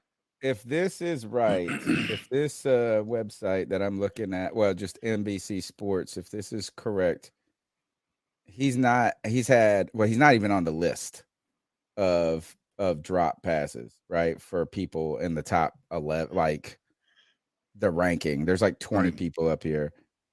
The last player on this list is Slayton from the Giants with 5 drops. So that means he has less than 5 drops. If he's not on this list, he's not even at 5 drops. Right? Like he has, so that means that at the very worst, he dropped 4 passes of those 48 passes. And those just other 44 were just fucking terrible passes. And I see Terrace Marshall Jr. and Ian Thomas drop a pass every game. Ian Thomas dropped 2 or 3 this week. I know, like a big one early on. Dude, yeah. And then makes a good play. Ian Thomas is an every other down player. He makes one good play, then makes a I don't bad even play. know if he makes a good play. Like he makes okay plays, but like he's not out there like doing what at least Terrace Marshall caught that crazy awesome pass in between his legs, and then he caught that one that last week down the field for 40 yards or whatever it was. Like there's a lot more like big plays by TMJ than there is of Ian Thomas. Agree. Oh, I agree 100. In fact, I think Terrace Marshall has played very well. Yeah. There's been a couple he's left on the field that I'm sure he's wanted back at this point. But you know, you're talking a small sample set for him. Right. Let's think this is that game. I just wrote on my notes DJ's toes. That's what I wrote. DJ's toes are incredible, fucking, dude. Like the only people that have more famous toes than him is Dante Jackson, and those are infamous toes. Can we just give some? I know I'm doing this a lot, but Sam Darnold, bro, Like those fucking dime throws that he made this week. Like we've got to take some time to acknowledge He's playing well. how much he's improved compared to last year. Like just with, I mean, I know he's got an O-line, and that's what we've all been saying. Like we need to see what he's capable of doing with an O-line like this. And I'm telling you, boys, like what we've seen has been impressive. He hasn't had a bad game yet. Darnold's play though is not bit. The only reason I'm not going to just overly jump on the Darnold train for you yet is that despite this offensive line being better, his best plays still come when he's moving. Like his best is like he hasn't been sitting back there behind a great offensive line dissecting people. He kind of has this week. Sam Darnold has been great at escaping pressure. Like his best plays or some of his better plays has been when he's rolled out and the play seemed like it was dead, and he can just fucking zing it in. He's had a touchdown like that. He had a first down completion like this. That 58-yarder to DJ Moore was in the pocket. That 40-yarder to TMJ was in the pocket. Right. I'm not taking but I'm saying to me, still the best part of his game, and I think has been maybe not tapped into enough, is using him as a running threat. He made the quarterback the read option that Cam Newton is the best. Cam Newton was the best player I've ever seen do it in my life, and that is Cam Newton knew how to run that read option every time. Like he made the right decision most of the time to pitch, to keep, and it was just so devastating. Sam Darnold did that like 3 times in this game. And it looked smooth. I was like, whoa. I was like, whoa. I was like, yeah, I mean, I know he was running around, but he was doing the pitch. One time he pitched it right at the perfect that led to, I think, to a touchdown, to the Foreman touchdown, maybe. And then the other time is that he kept it and ran for a touchdown. And it was the right read. It was quick. He's starting to feel it. Sure. And he's only 25, 20, like. Right. And he was drafted with the 3rd overall pick for a reason. Everything to be the number one pick. When you're talking about physical capabilities, the guy can do it all. He can do it all, but he just had his early years ruined by bad coaches and bad offensive line. Look, I was as you might already know, but yeah, that's what I'm saying. And turning the ball over, and I think that's where you have to give him the most credit is that he's not turning the ball over. And how about this, right? We're talking about Sam Darnold. Should we not give some love to Ben McAdoo in the same vein? Because I'm telling you, every year we do this thing where, our offensive coordinator sucks. They're terrible. Well, okay, no offensive coordinator is ever going to look good if your quarterback is not consistently getting the ball into the hands of your playmakers. So, yeah, of course they're going to look bad. But when you look at the rushing attack, Sam Darnold being accurate, DJ Moore balling, Terrace Marshall Jr. balling, we can't be so that whenever things are going bad, Ben McAdoo, and then whenever we're doing good, it's always easy to do that. We got to look to upgrade from Ben McAdoo next season. No, man, I think Ben McAdoo has done a great job. He has been through all the same tumultuous coaching change that everyone else on the staff has been through. And he's persevered, and he's gotten the most out of our offense and one of the best offensive lines in Panther history. I'm sorry. You have to put some damn respect on Ben McAdoo's name. And by the way, Sam Darnold is still very young for a quarterback. Yeah, that's what I think is that we haven't seen and this is the internet has done this or has contributed this, but also the NFL is naturally the timeline for success is shortened so much. Right. So like if these guys, I mean, look, we'll talk about Zach Wilson later in this, is that look, as Zach Wilson went, is might as well be out of the league at this point. I mean, the timeline is so compressed in so many ways that opportunity, you just don't get another opportunity. Yeah. Sam Darnold is making a lot out of his opportunity that he probably, I won't say shouldn't have gotten, but usually you don't get that third the third chance after last year in so many ways. So he's, it's like we haven't seen. Look, Jake Delhomme wasn't even in the NFL until he was like 26 years old. The NFL Europe, you know what I'm saying? So just because these guys haven't done something by 26 doesn't mean that they're not incapable of doing it. So there could be better years ahead for Sam Darnold for sure. Yeah. When it comes to Ben McAdoo, I don't want to overly, again, we'll just go back to the internet reaction of things is that when you go overboard and you say he stinks or whatever, the truth somewhere, or he's greatest, is truth somewhere in the middle. And even in the beginning of the season, one of the few things that Matt Rule said that like made sense was like every now and then, like you can't just say we want to run the ball this amount of times or this. Is like the flow of the game really determines a lot of things. Sure. And when you can't complete a simple pass, how can you judge the offensive coordinator by that? Right. And in some of those early games, even though he was calling pass plays a little bit more than we wanted him to. Like if you looked at the routes on the field, they were there a lot of times. It's just the guys didn't fucking make the play. So like they got to go out there and actually do it. And this game though, before we go crazy about Ben McAdoo coming back, is that when you're running 30 yards off at a clip, it makes it easy. Sure. For a play call. It's like, hey, let's draw up a run play. Let's draw up a run play. Now let's hit him with a play action. You know what I'm saying? Like, I mean, let's not make it like that. Hold on. But is he not the offensive coordinator for that offense that's rushing the football at that high of a clip? Hey, let me ask you a question. No, he's not. He hates to run the ball. Let me ask you a question. Well, we don't know that. But let me ask you a question. When our offense doesn't perform well, who do we blame? Ben McAdoo. Well, and the quarterback usually. Okay. It's a combination of both. The quarterback isn't it and Ben fair McAdoo. to give him a lion's share of the credit for what this offense has done with this run game over the past few weeks?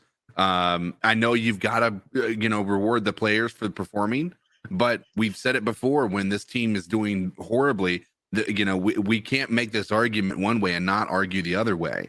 Right. We can't say like that's on coaching. This is on coaching. This is on coaching. And when our offense is performing well, which it really has as a whole over the past few weeks, barring a few bad games. But outside of that, you've got to look at this offense and say it's been performing well. And that means that Ben McAdoo is doing a good job.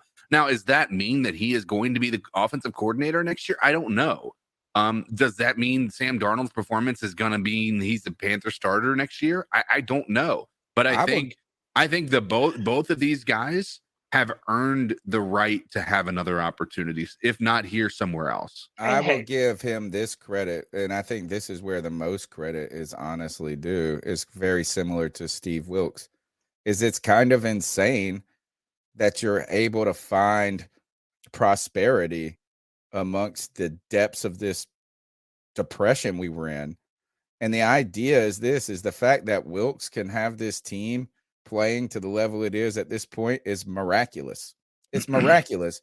And to be honest, the fact that Ben McAdoo hasn't crumpled at this moment from all of the transition, from all of the change, not only in the coaching, but the shroud of failure in the offense and this, but from quarterback to quarterback to quarterback to losing Christian McCaffrey to this, the fact that the offense is getting better is fucking miraculous in a way.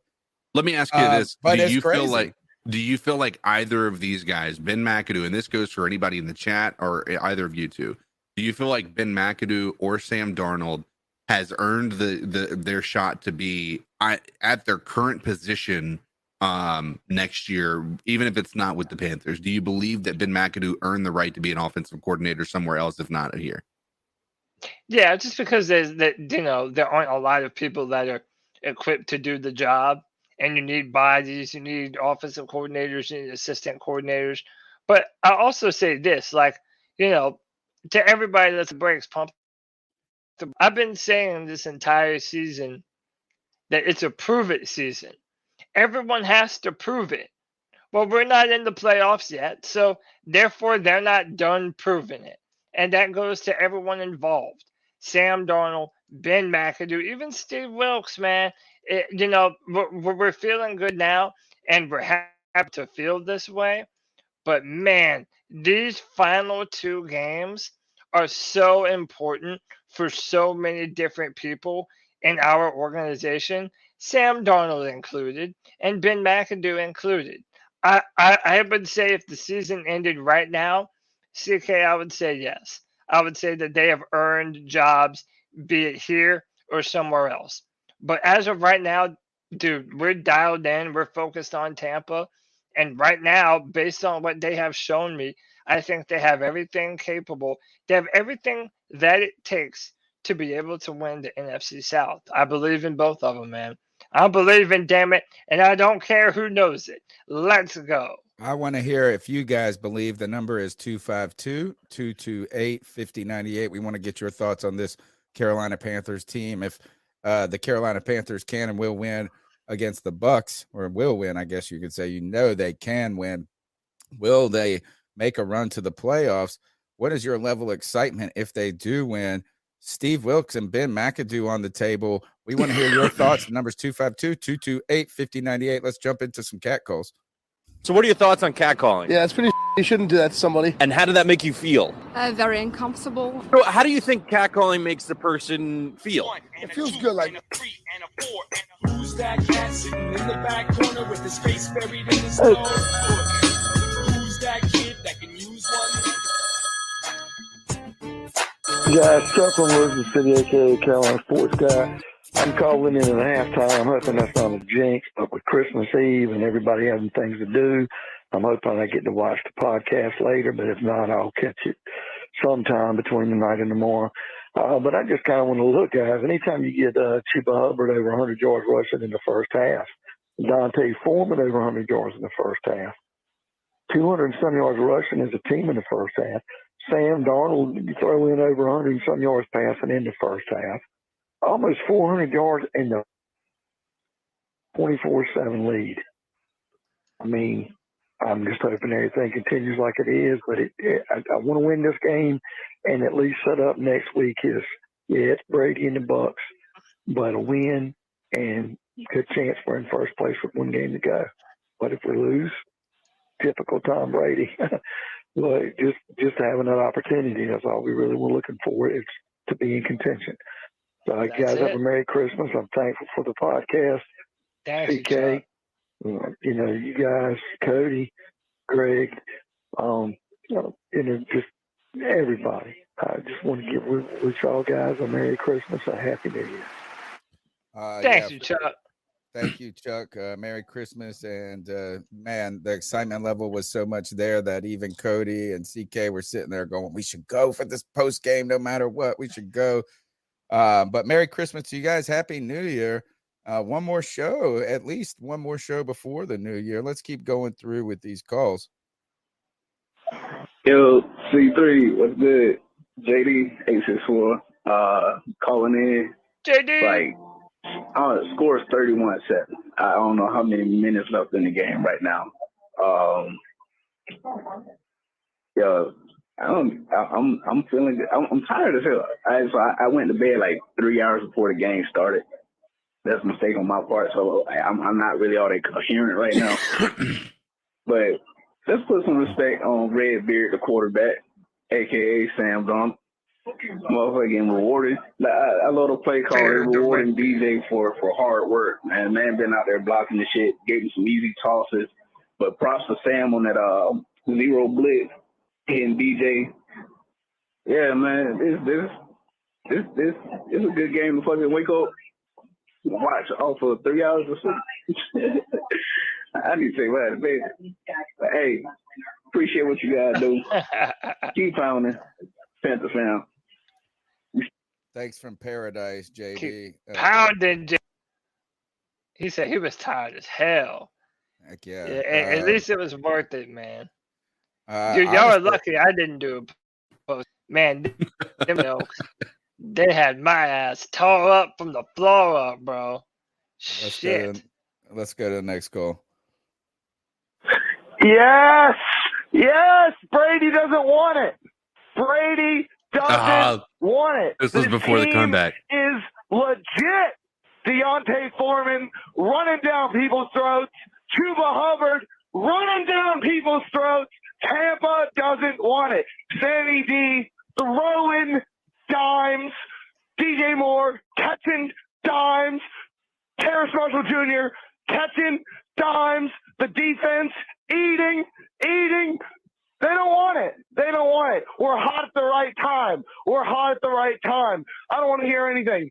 Playoffs, here we come. I don't care. Brady doesn't want it. Run down their throat. Sack them.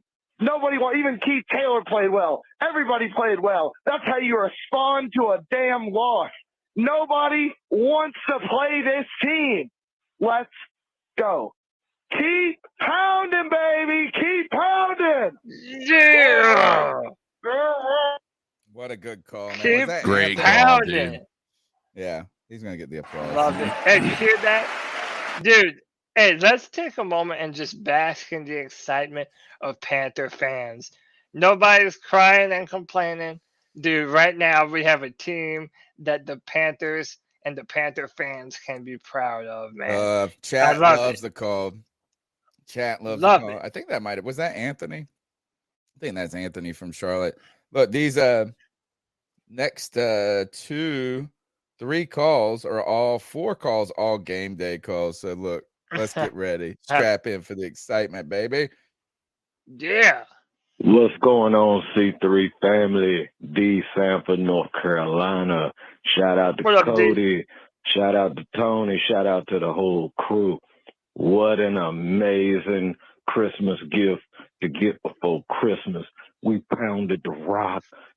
Foreman just smashing them in the forehead, foaming. Chuba ain't that whack. Hubbard. Sam controlled the game. Had a little secondary issues. Not mad at all. I was nervous coming into Detroit. They were playing good football. I still believe in playoff football. Steve Wilkes did an excellent job getting these guys geared up and ready to play some daggone football. I am excited. I am happy. I just want to cut a jig, cut a dance. I want to throw a parade. I want to throw a party just for the simple fact, the resiliency that this Carolina Panther team showed after such a disappointing loss to the Pittsburgh Steelers. This is what football's about, and it proves that it's not over until the regular season is over. Hey, I love y'all. I wish y'all a Merry Christmas and a Happy Holidays. Keep pounding. Keep pounding. Yeah. I love the just the happiness, dude. Like this is what we have been missing for 5 years. Like it's been. This podcast is ready for a moment like this, and maybe not even. I'm ready. I just want to know what 2015 would have felt like if we would have had the community that we have now. Yeah, You know what I'm saying? Like it's so like fucking lit, dude. I mean, we were up here talking basically to ourselves in 2015. But man, like it's just think of this. Listen to this excitement right here. Boom, boom, boom. Man, give us a good season next year, baby. Give us a good season next year or anytime soon with this community. These post-game shows, they're already a blast. I know. Imagine if we have a Imagine good if they were team. just fun the whole time. Dude, imagine if we could have a 10 plus or 13 plus winning season. Oh gosh. Dude. You wouldn't even be able to keep the callers on the ground. Their heads would I know. Be wonderful. I love it, dude. The number is 252-228-5098. Let's keep rolling with the calls. AC3, this is a link again. I don't know what to do. One week we look like, another week we look like we just completely own everybody. 300 yards rushing. I don't even know when last time that happened. I'm looking for Cat Daddy to figure that out. But holy mackerel. I was only able to listen to the game again because, of course, the game was not available at my area. sad case of affairs. Defense looked like normal. The last drive by the Lions, though, personal foul, roughing the passer, personal foul, roughing the passer. What are we supposed to do? They need to change that. I think that should be the discussion point going into the offseason hugely is they need to figure out a way. If the guy falls on because he had no opportunity, then they should pull the flag up and say, okay, he had no chance. He had nothing else he could do. I want to talk about this. Still, a win's a win, and we're one step closer to the playoff. Keep pounding, guys. Keep pounding. Thanks for the call. You're right. You don't want to complain. Look, we won the game. We're not going to complain about the refereeing, but so much, or the officiating. But there's got to be some sort of change in the way that the game of football is moderated in the moment. We saw Derwin James get kicked out last night for knocking himself out, I guess. The last thing, I watched the game last night. I took these notes, CK. We were talking about this before the show. And the last note I have in all capital, not a flag by YGM, where YGM gets through, makes a good play. This guy is finally making a good play. A guy that's fighting hard to probably keep his NFL career alive. And he's flagged for roughing the passer. Right. And all he did was tackle him. He didn't, and they go, oh, the guy calling the game goes, he throws him to the ground. I was like, no, he tackled him. He tackled him. That's all he did. There were a couple of those calls, CK, at the end on that final drive. Personal fouls. Hey, I mean, Tom Brady's going to get them. Is it rigged? I mean, we saw like 2 in a row. I felt like on that drive, right? We saw them call some bogus roughing the passer calls, and it's an unfortunate reality of the game that we play is that it's just there's such a focus. The thing that I hate most about this game is that they have this focus on protecting players, but what they really mean is we want to protect quarterbacks. That's all that they care about. And I get it. These guys impact the game in a pretty immediate fashion. But when you see players like Mac Jones giving 2 shits about a defensive player's ability to feed their family in the future, that's what pisses me off is that like this double standard that exists that just because you're on defense that you shouldn't be protected the same way. Like this coddling of the quarterback has got to stop, dude. Like I understand protecting the quarterback, but going this far, it's just over the top. It's unnecessary, and they need to change it immediately because this is starting to get out of hand. Yeah, I mean, it just stinks when officiating changes the trajectory of a game. It sucks when things are over officiated. I don't know. There's got to be some way for these guys to pick up flags and it save a little face and it not look like them like a referendum on their credibility. Honestly, I think it's more credible if they do that. Right. It's like, hey, this is quick. We're just trying to get this right. And I think that one of the things we saw from the AFF or whatever the hell, the American football, whatever that one that already ended where they had the Sky Cam and the Sky Judge, is there could be something that you do to not slow down the game, but just makes the game just better. Right. And I don't know why, but you know what, at the end of the day is they don't know how to handle the quarterback thing. No. That's what I think what it comes down to it is they really don't. They all know that these aren't roughing the passers. But they also know that a NFL without offense is boring or is not as fun. So they also know that keeping these star players protected is more important than really the credibility of tackling in the football game.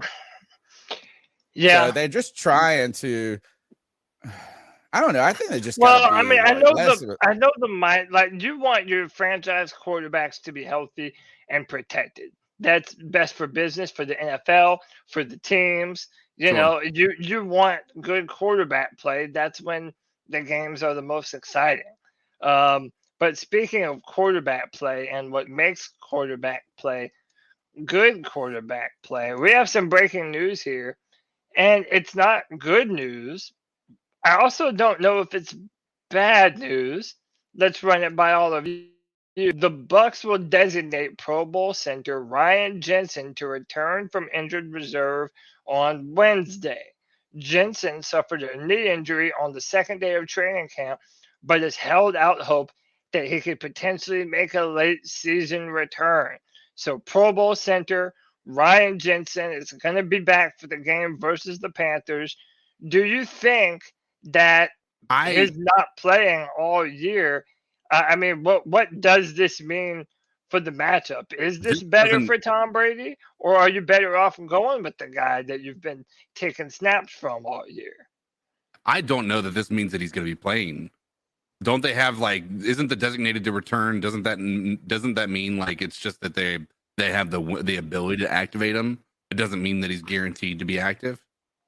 I don't know. Seems as though, I don't know if he's, there's only 2 games left. If you want to play while this season still has time, yeah, I'm assuming it would be this week.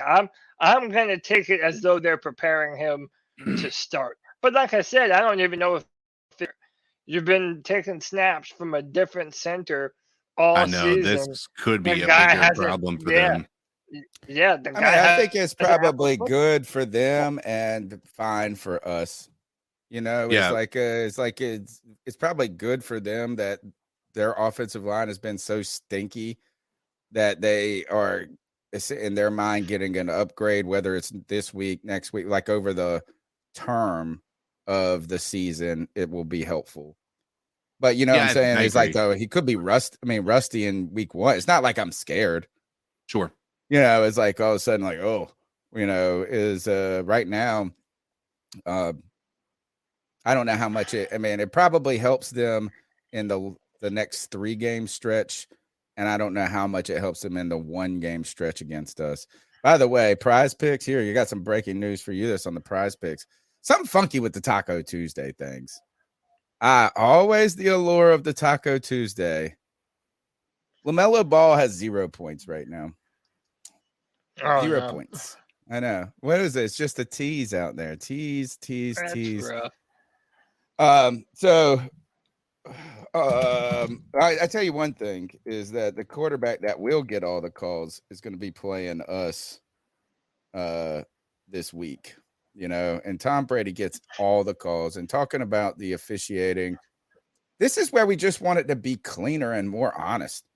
Is I don't mind when they're kind of calling the game close or tight, and that's how they want to call the game. But then when you look at Justin Fields over there saying, I got to beg for calls, you hear Cam Newton get told he wasn't old enough to get that call. We just want the roughing the passers to be called, and we want them to pick up the flag when it's clear they're not. Right. I don't know. It's hard. It's such a fast pace. I can't imagine being an umpire or official in any sport that's so quick. Imagine calling a baseball, the guy out at first, and you're looking at the replay, and it's this much of a difference. How do you even? So, I don't want to knock on these guys entirely, but we got screwed on that YGM call. We got screwed. Next call. What a fucking game. This is G Cavassier. Wasn't that a motherfucking game, y'all? The Russian was fucking crazy, man. Didn't it look like double trouble? Didn't today remind you of Jonathan Stewart and D'Angelo Williams back in the day? Them boys ran the ball down Detroit's fucking throat. I thought we was going to damn win. I predicted us to win by at least by a touchdown or by 3. Yo, we played a damn good game. The first run Cuba ran, I was like, oh, shit. Hey, man. Ain't nothing wrong with it, baby. We won today. Who we got next? We got Tampa and New Orleans. We win our next 2. We clinched the goddamn South. And we in the daggone playoffs. I can see that shit, man. I can really see that shit. Sam played a damn good game. He really did. Sam played a damn good game. Besides that false start bullshit, he lifted up his leg and nobody came in motion. But y'all give me your thoughts on that. And you guys and your families have a Merry Christmas. This was a good Christmas present. Keep pounding. Keep pounding. Shout out to the man G. I think there's been CK's spoken on this a good bit on the podcast, but we got to give kudos to Sam Darnold for taking advantage of this moment. Is that you guys both, you asked this earlier, CK, is do McAdoo and Darnold, should they, have they kind of earned the conversation of being in their roles somewhere, maybe not in Carolina, but somewhere. Right. And I tell you one thing is Darnold's doing about as much as you can do to overcome his narrative. His narrative is that he turns the ball over, he's inconsistent, right? And what he has not done is those things. And I really think, I almost feel like that, again, the biggest challenge to Sam Darnold has been himself. I know that you guys could point to New York and the problems with the team and the offensive line. You're right. Those are all challenges all high picks are going to face no matter what. But the seeing ghost comment, right, kind of has lingered like Zach Sanchez butt fumble lingered. Right? And it became kind of a shroud, a cloud over him. And when he kind of faced mental adversity last year, he didn't, it just kind of didn't go well. And that could be a lot to saying that the whole system around him was just a shit show. But it's really overcoming those the mental adversity and the challenge. And it almost feels like Baker coming in here and failing. Then everybody, like, now he's coming in here and playing loose kind of. Right. For the first time in his life, he's like, what do I have to lose?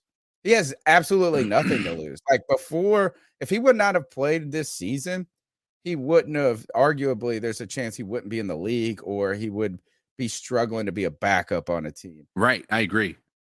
He needed this opportunity and he is taking he's taking every advantage of the opportunity that's been given to him. And I'm, like I said, I'm here for it. I know we've shit talked Sam Darnold. His performance last year was abysmal. He also had one of the worst offensive lines in the NFL, if not the worst offensive line in the NFL. And everybody's game was abysmal last year. Right. He didn't have Christian McCaffrey for the majority of the year. It was just all in all, just a bad, and he had Matt Rule. Like, let's not forget the guy who left here, and we saw an immediate improvement in our team, right? Our team went from being just god awful to like, there's no shot they're going to win, to all of a sudden they're contending every single week when they shouldn't be. Like, you've got to keep in mind, last year he had to deal with learning a new offense, having the offensive coordinator fired midseason, and then having to go through that whole process of learning a new offense again. It's Sam Darnold hasn't been given a fair shake. And here's what I love about what's happened so far. He's got an offensive line. He's been able to sit back and learn this offense in a backseat mentality type of way, not having to worry about being the guy under center every single play.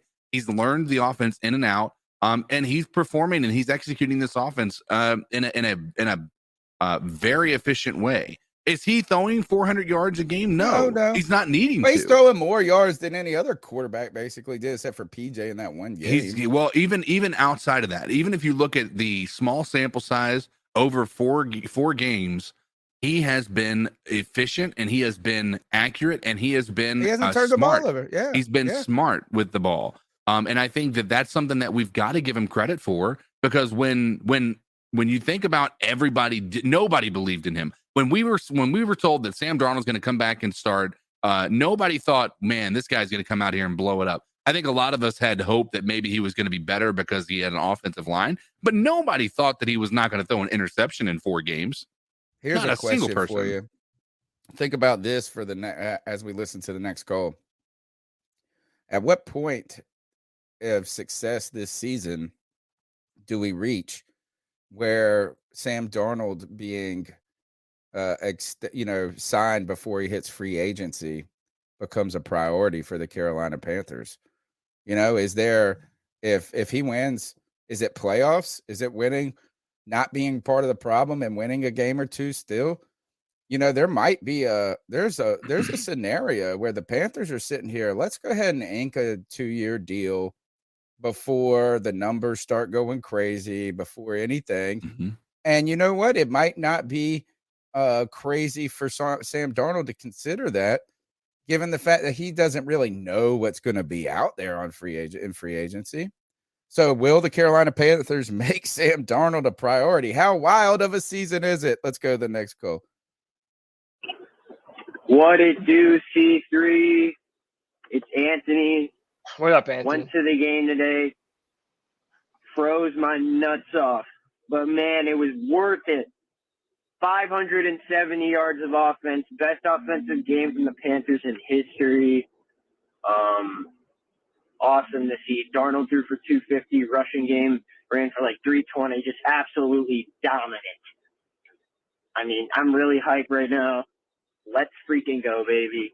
Tampa Bay and New Orleans left two bummy-ass teams. All right, this team is rolling. Nothing negative to say, man. This was an awesome performance. I do feel bad for Jaycee Horn. Breaking your wrist is really tough. He's going to be missed if he cannot get back out there. I mean, if I was the Panthers, I would try to – I don't even know how signing free agents or any of that shit works at the moment, but I would try to sign a cornerback, especially a tall, physical guy, just for depth. Interesting. In case JC won't be with us again this year. But I got to say, man, Beard and Darnold, I mean, this is what the Jets drafted him to do. He's got some arm talent. He can make some great throws. He's got some legs. I guess it really was the offensive line. I mean, it holds true for most quarterbacks, but Darnold looks awesome with it. And Dante Foreman, I really want him on the team next year. I mean, he has like 878 yards and 5 rushing touchdowns now, and I'm pretty sure he only started starting games. I think his first start was week 7. So been like he's close to averaging, like he's like 20 yards under 900, which is almost like 100 yards a game. I mean, he's been working it, man. If he was starting from the beginning of the season, he would definitely have a 1,000-yard season. Yeah, man. C3, y'all already know the vibes. Anthony from Charlotte. 2 more to go, man. 2 more to go. We also broke the Matt Fool, Rat Rule, Bitch Mule 5-win season streak. Okay, Steve Wilkes is already better than Matt Rule. And let's freaking go, baby. Let's do it. C3, you're the best. Let's go. Keep on pounding. Shout out Anthony. Dude, everything works out for a reason. The fact that Sam Darnold didn't start was technically perfect because we got to empty out the and no more Matt Rule. It was a perfect situation to get rid of Matt Rule. However, that being said, I have no doubt in my mind that both DJ and Sam are having much better seasons if Sam had started at the start of the year. And who knows how many games that we got trounced in that the Panthers actually could have been competitive in. I mean, it's really starting to make you think that way. That's how good Sam Darnold has been playing. He needs to keep it up. And, we're going to have to think if he continues to keep it up, what are you willing to pay Sam to stick around for a year or two? How upset? Like, I know we got so much for it, but do you think CMC in this offense now would have made a difference, or do you think having CMC was a part of the problem that we were using him as a crutch? Our coaches, I don't know if we can really answer that because Ben McAdoo didn't overuse CMC in the beginning. It was every other coordinator that did, and then Matt Rule tried to force him to do it. I don't know. I mean, it almost feels like this team needed to play from this underdog ragtag position. I don't know. I mean, like I don't think we'd be worse with Christian McCaffrey. It'd be interesting to see Steve Wilkes with Christian McCaffrey, is that kind of attitude. Well, I just wonder with McAdoo. I mean, because it was after the Rams game that we traded him, right? We lost that pretty handedly, and they traded CMC after that game, and it wasn't until after that game that it felt like McAdoo was given the go ahead to do what he, to open this offense up, right, and run the ball and do what the identity of this offense should have been from the get go. And that is to be a power run game. And honestly, I think that there is, when you're paying a guy like CMC as much money as you were paying him, you're kind of forced to have him be an every down back. When you look at the history of outside of Derrick Henry, the majority of the running backs in the league that are having the best years have a complement to them. And who was the Nick last Chubb. superstar back? I mean, it's got to be Derrick Henry. Okay. All right. Right. Other than Derrick Henry, who do you go? Zeke before Pollard. I mean, maybe you put him in that category. And I don't know if you're muted, Cody. We can't hear you if you are talking. No, I'm not. Okay. Who is a superstar back? Is like, all right. So Zeke for that little stretch. Who else? I don't think Saquon is really. Derrick Henry is the but he the is guy such that a mutant. kind of compared to. I mean, yeah, but nobody thought everybody thought he was going going to slow down. And who knows? He has a little bit, but right. I mean, but he's been in the league for longer than CMC. Right, but I mean, even like if you look at it from like what you want a running back to be, Derrick Henry is by far like the every aspect of it. Like he can catch the ball, sure, but from a pure running back, like this dude's got the power, he's got the speed, he's got the balance. The dude is the all around back, right? They said Jonathan Taylor. That's only one season. No, Jonathan Taylor's had one season and he's been injured. Like even with that, I mean, even this year when he wasn't injured, he wasn't like exceptional this year. Right. Well, their team is not, but like I guess what I'm trying to ask is that you can have someone who had a star season, right? But who is a star player at the running back position to where he is your best player, like head and shoulders above people. And I'm talking about this is like, once we go past this iteration of like maybe Derrick Henry, Christian McCaffrey, and whoever. Christian McCaffrey's not one either. Like even if when you look at the outside of 2019, outside of that 1 year, it might have been 2018. I can't remember, but I think it was 2019.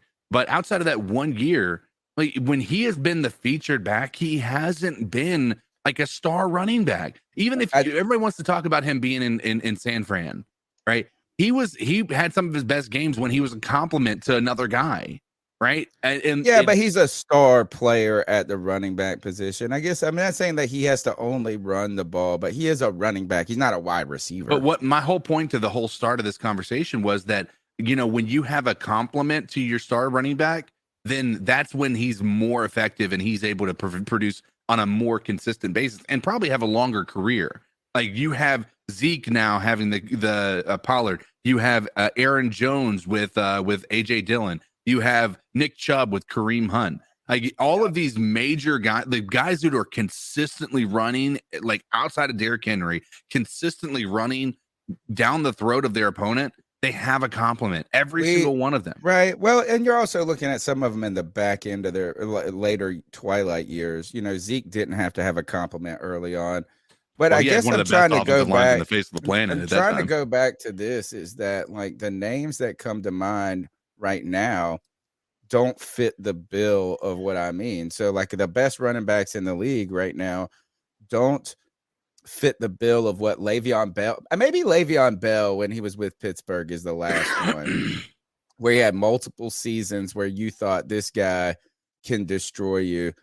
I'm thinking of people like Adrian Peterson. People mentioned LaDainian Tomlinson, Marshall Faulk going back further, Sean Alexander, like those. But like right now, I don't know if there is a superstar back in the league. Like, and is that a cycle or is that the new iteration where it's just not going to be like that again? No, I think it's a mixture of their play styles and their personality. So the guys that get the pop, like, Alvin Kamara, Saquon Right. Barkley, Derrick Henry. Hey, I'll say that Nick the most Chubb is the one. He's underrated, probably the best back in Nick the Chubb. league. Yeah, Yeah. dude, Nick Chubb is a baller. Love Nick Chubb. I was a big fan of him coming out of Georgia. Um, and you add Christian McCaffrey to that list because of what they were capable to do. But again, it's not even that these guys aren't superstars, CK. It's that the running back position is the least valuable position on offense. Not that you don't have to have a running back, but that those guys are replaceable. You can Right. find really good rushers Yeah, that but go not as superstars. undrafted free agents. You You don't can't have to have a replace- superstar. You can't replace Barry Sanders. You know what I'm saying? I understand. That's what I'm trying to say is like the NFL is devaluing the game is just outpacing the running back position. But I don't think any of these backs are anywhere in the stratosphere of LaDainian Tomlinson, Adrian Peterson, Marshall Faulk, Barry Sanders. Right. These guys were playing a different type of football. And the argument that he was our superstar, he's like a whelming superstar, Christian McCaffrey. He's got a lot of asterisks, right? A lot of caveats. If healthy, if used properly, if. Right. You didn't have to say anything when Adrian Peterson was, Chris Johnson, when he's rushing for 2,000 yards a season, you didn't have to say if about anything. It's just like, give them to lose the ball. We're going to win. Let's go to the next call. It's JJ. This better get better. Calling. Sorry, man. Thank you for your call, but we gotta keep powering through here. Hey guys, sorry I called JJ back. But I forgot this was the whole call in the first place. Is it just JJ? JJ, we can't love, hear you, man. Yeah, we love your support, but we're gonna have to keep going. Can't hear you. C3, what's up, fam? It's Raleigh Panther calling in. Man, I just can't tell you how much it means to be here in the last days of December going into January and looking forward to Sunday watching Panther football with playoff implications and just feel like the team's finally trending up. I felt like under Rule, even if we started out hot, we just kind of fizzled out and then it never really had that Rivera effect where we just went out in November and December strong. But I feel like under Wilkes, that tide is kind of turning. Right. I called in earlier this year kind of asking about if a good team can overcome the shortcomings of a bad coach. And, that was when Rule was still at the helm. But as we're getting here to the end of the season, there's just more and more talks with Wilkes being the potential head coach. And I mean, I'm all for it, but just wanted to know if you guys could kind of articulate what you think it is that he does best as a head coach, what he brings to the table, whether it's the schematics or whether it's just a energy that he brings where he just can will his players to play above, their means. And anyways, just wanted to get y'all's thoughts on that. Went ahead and bought potential playoff tickets this morning, spent way more than I should have, but damn, dude, I'm just so damn excited at the chance that we could be hosting the game. So I got to be there, even if my bank account takes a dent. But hey, have a good night, y'all. Peace. Peace. Playoff tickets You are put on this in sale the- right now. Yeah, we were just fighting over the slideshow in the background. The tickets, I think the lowest price I saw was $148, and that is if the Panthers make it. So They'll I wonder refund it if it doesn't. Yeah, they'll probably try to give it I guess if you're buying a single ticket, you're not a PSL. I'm sure they'll try to get that money and apply it to your PC, like your. The PSLs had the pre-sale, like we're able to buy it first. They had it like pre-sale for like the first 2 or 3 hours. All right, let's go to his question though. What a great question. What is it about Wilkes? I guess I've been petty about this, but I don't follow this person anymore. And then I saw that they didn't follow me because somehow they got put on my Twitter feed today. But it was the one defender of Matt Rule.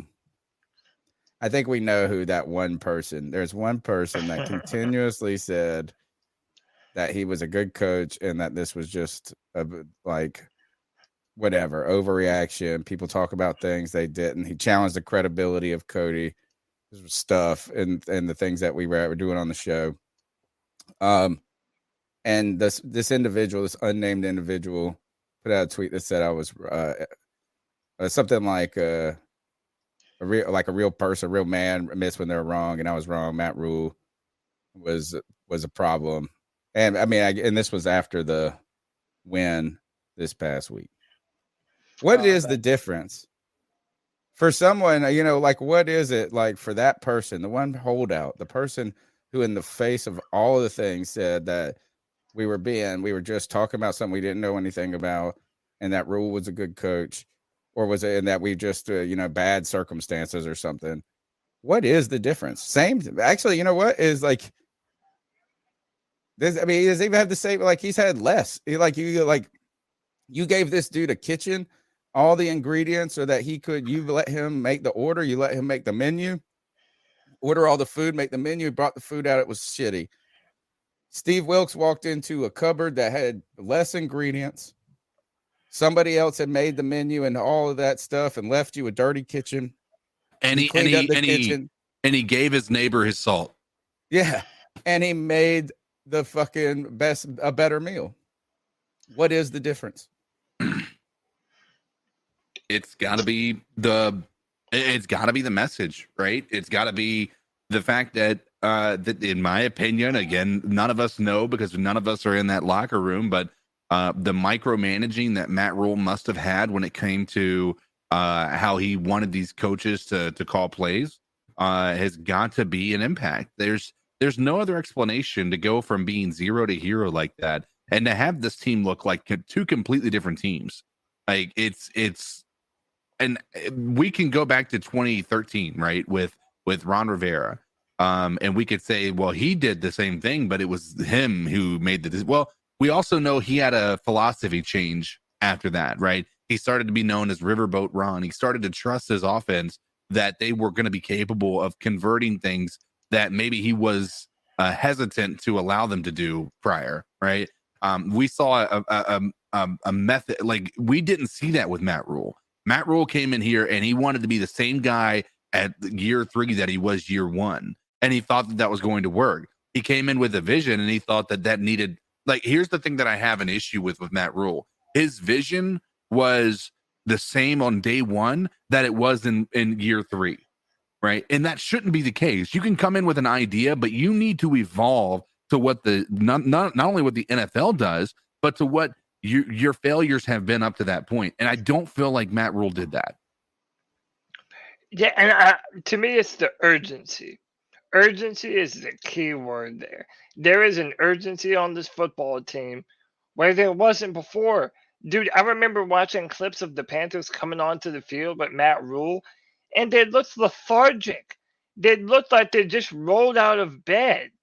But now there is an urgency. It's like that adult figure who comes in when you're a kid and you're messing around and you're not doing the things that you should be, and he says, hey, get off your asses. You have a job to do. Get to work. My ass is on the line. Your ass is on the line. And you're the joke of the NFC South. If that doesn't sit well with you, then it's time to nut up, show everybody what we're made of. And I feel like that message is resonating. They not only do they play better for him on the field, but they feel like Steve Wilkes cares for these guys as a person. Like he cares about these guys off the field. He wants to see them do their best, but he holds everybody accountable. And he said that in one of his meetings, that if I'm coming down on you, I'm not trying to put you down or be hard on you or try and tear you apart as a football player. I want you to be the best version of yourself. And as your coach, I have to push you to be the best version of yourself because that's what I'm paid to do. So it's that urgency and that dedication to the detail and having the energy. Those are all the things that I think has separated Steve Wilkes such a great deal from Matt Rule. Every semester, when I open up class with my students, I teach history for you guys that are just getting to know me a little bit, and I prefer not to talk about my real career a ton because this is just fun for me. But one of the things that I always talk about to my students is it's important for us to believe in the value of what we're doing. Like, is that if we don't think that the time we're spending and the thing that we're doing is valuable, we're not going to put energy, attention, or into it, right? And so one of the things that I always talk to them about is like the natural inclination for a 19-year-old kid is to not like history. Like, I have the same joke all the time. I say, who in here is so excited to come to this class on the first day and loves history? And there's always one or two kids that raise their hand. I go, brown noser, right? Like, is that we know that when you're a 19-year-old kid, I have some theories about this. I think one is that when you're young, your whole future is ahead of you. So you don't have a history. So you don't really think in the past. You think in the terms of the future and some different things. But the other thing I talked to him about is that one of the things is that we make things too simple sometimes, and it makes it feel dumb. And I usually put it in a little bit better, more sophisticated terms, but I usually like to do this. Isn't it easy to tell 19-year-old kids that Gen Z is a lazy bunch of fuck ups who don't do anything, who just blah, blah, blah? Like, every generation always does this. Yeah. We always say the generation now is lazy and doesn't do shit, and is not smart, and we work so much harder and we were so much better. It's an easy thing to do. But what I always tell my students is first, I was like, man, you guys do a lot of good things. You're like, super. But one thing I do know about 19-year-old kids is they smell bullshit. They might not know everything in the world, but they can smell bullshit and fraudulence. And I think this team smelled bullshit. And here is the bullshit that Matt Rule was thinking of or selling. He said it was about team. He said it was about process. He said it was about being one of us. But it was about him the whole time. That's the bullshit that they smelled. They smelled that his words were absent of meaning, and that he really thought it was about him. And I think that Wilks speaks in his actions, and they know this is about the moment, the team, and the opportunity. And it's not about Steve Wilks. It's not about one player and his contract. And I think they smell authenticity. That's what I think it is. I think they smelled bullshit before, and they go, wait a second. You're not fucking selling me that, like, and what I tell my students, we're not going to sugarcoat the past. We're just going to say it's complicated. Yeah. It's not good, bad, or anything. So that's what I think it is. In the 2.5 years that Matt Rule had, and the short amount of time that Steve Wilks has had, it reminds me of that saying, don't believe a person when they tell you who they are. Believe a person when they show you who they are. Right. And I think the actions of Matt Rule never matched up to saying. Whereas Steve Wilks, he probably doesn't even have to say that much.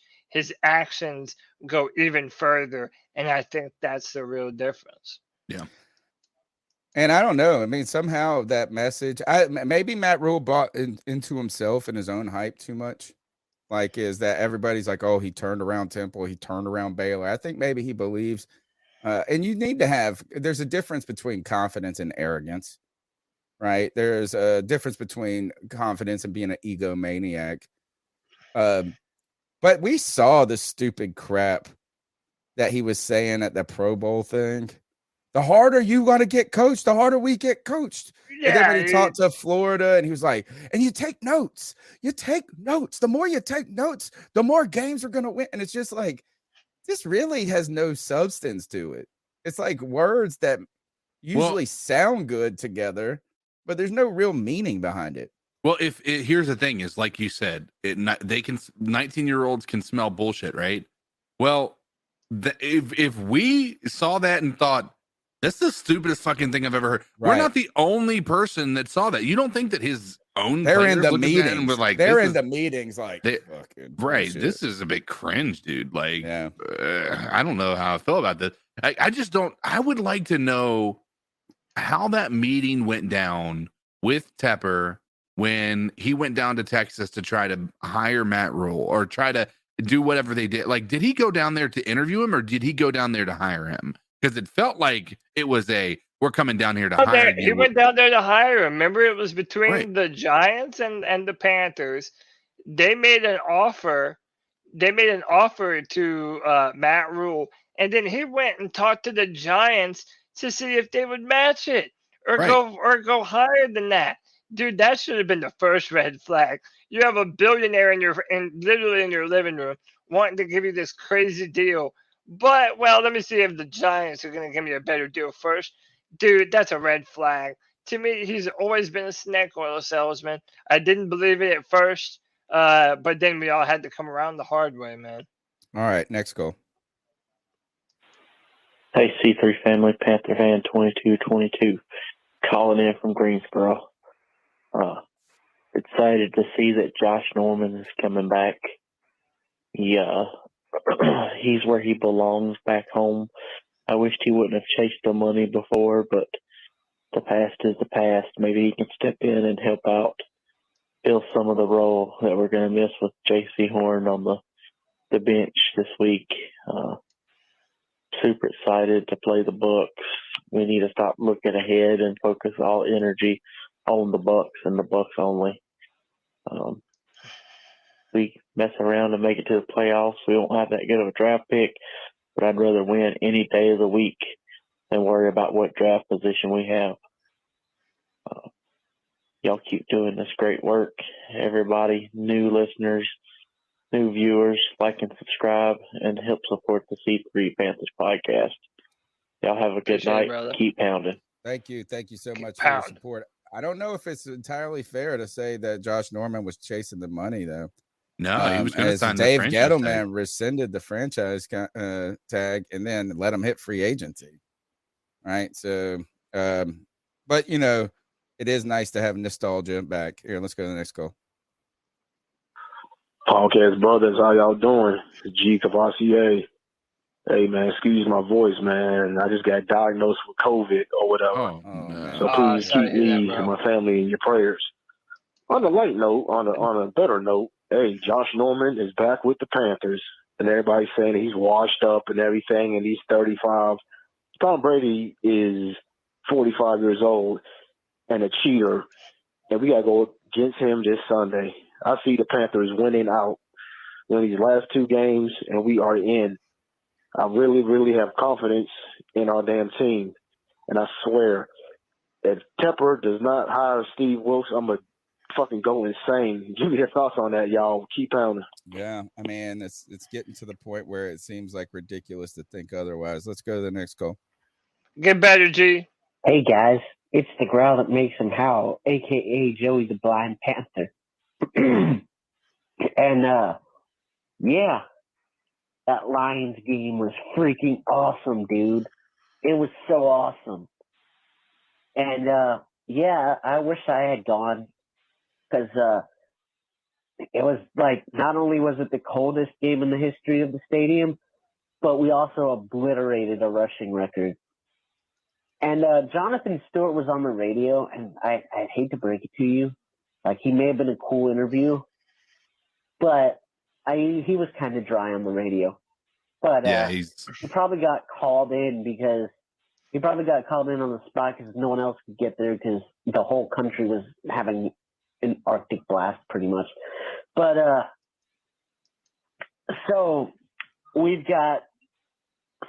we've got the Buccaneers ahead of us, and the Buccaneers are the Buccaneers. But we did this with the Steelers. We thought, the Steelers ain't shit. We're going to beat them anyway, like no matter what we do, and we didn't, and it was embarrassing because everybody in the stadium was a Steelers fan.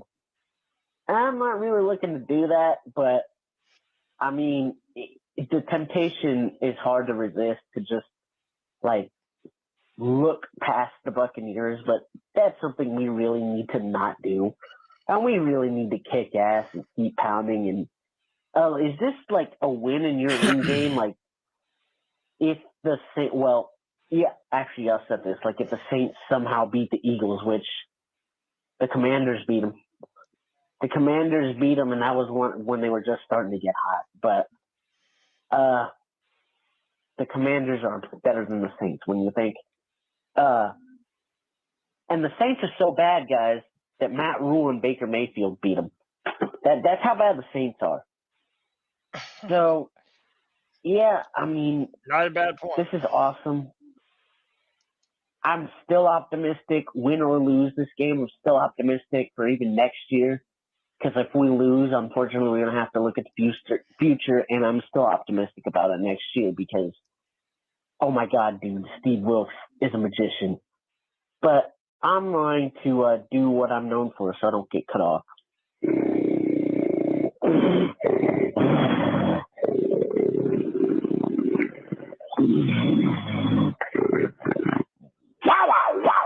Now he's added a snort. Beautiful. Love that beautiful ground footage. Crazy. Well, it's getting like epic level. They're gonna have to get him on the mic. They're gonna have to get him on the. It's becoming iconic. Yeah. I like our chances a lot going forward against Tampa and New Orleans. Sure. Again, we got to play those matchups, but he did make a point. We beat New Orleans with Matt Rule and Baker Mayfield. So we got to finish strong, boys. We ain't won nothing yet, so we got to keep pounding. Hey, man. Hey, guess what? You'll need to tune in to the C3 Panthers post game on Sunday as we figure it all out. I mean, like, that is like the best thing about it is the good news is there's still something to look forward to and to talk about. And I'm telling you, in October, there was no way that we were going to be here. I mean, no. And look, by the way, we've only won 6 games. but that same won like around a 13. We're at 13-3 right now. Hey, Matt Rule never did that. Matt Rule never did that once. By that same token,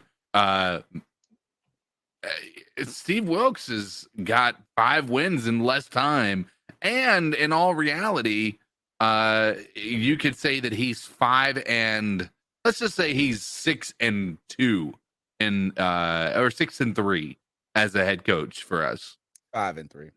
I'm saying 6 because that Atlanta game doesn't count against him. Oh, okay. All right. Let's go to the next call.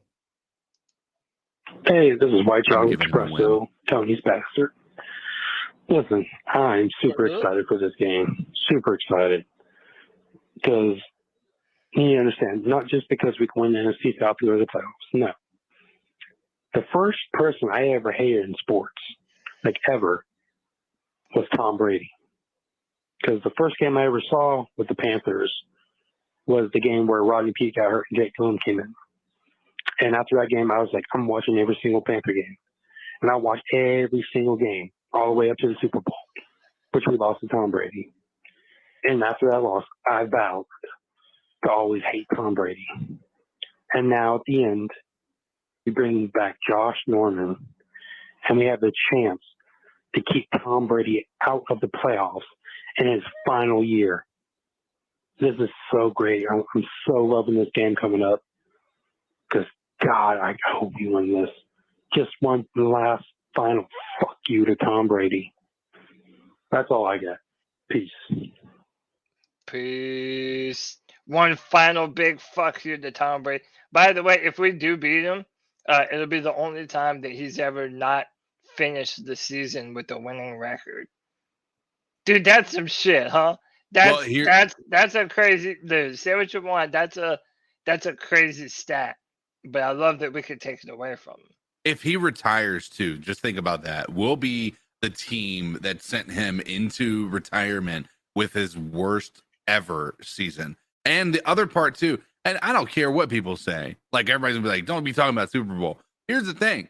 Like if you're a believer in narratives, we're not gonna be facing a washed out quarterback in the playoffs that's gonna be in the Super Bowl that's gonna be given a hand gifted a win because he's about to retire, right? Because we're on the NFC side of things. If we can get Tom Brady out of this, he's the only person we'd have to worry about with that. Tom Brady is a strange person in my personal history of football. He's a person who went from being very disliked to less disliked to more disliked.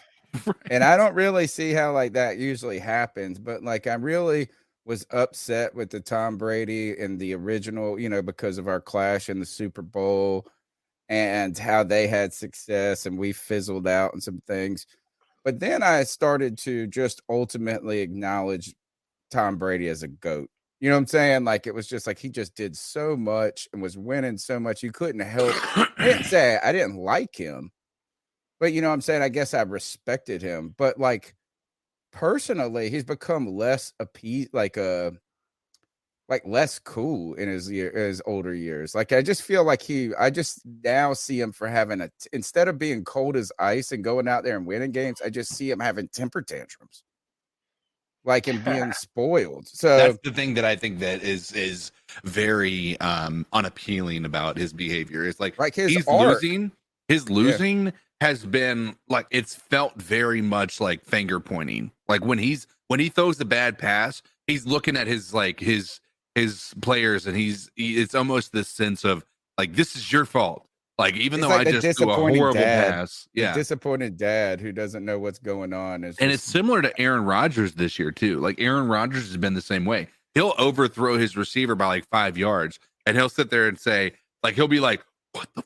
Like, I'm like, dude, you overthrew him. Like, you are not playing as good as you have in years past. This is not on anybody else but you. Has there been issues with your receivers dropping passes? Sure.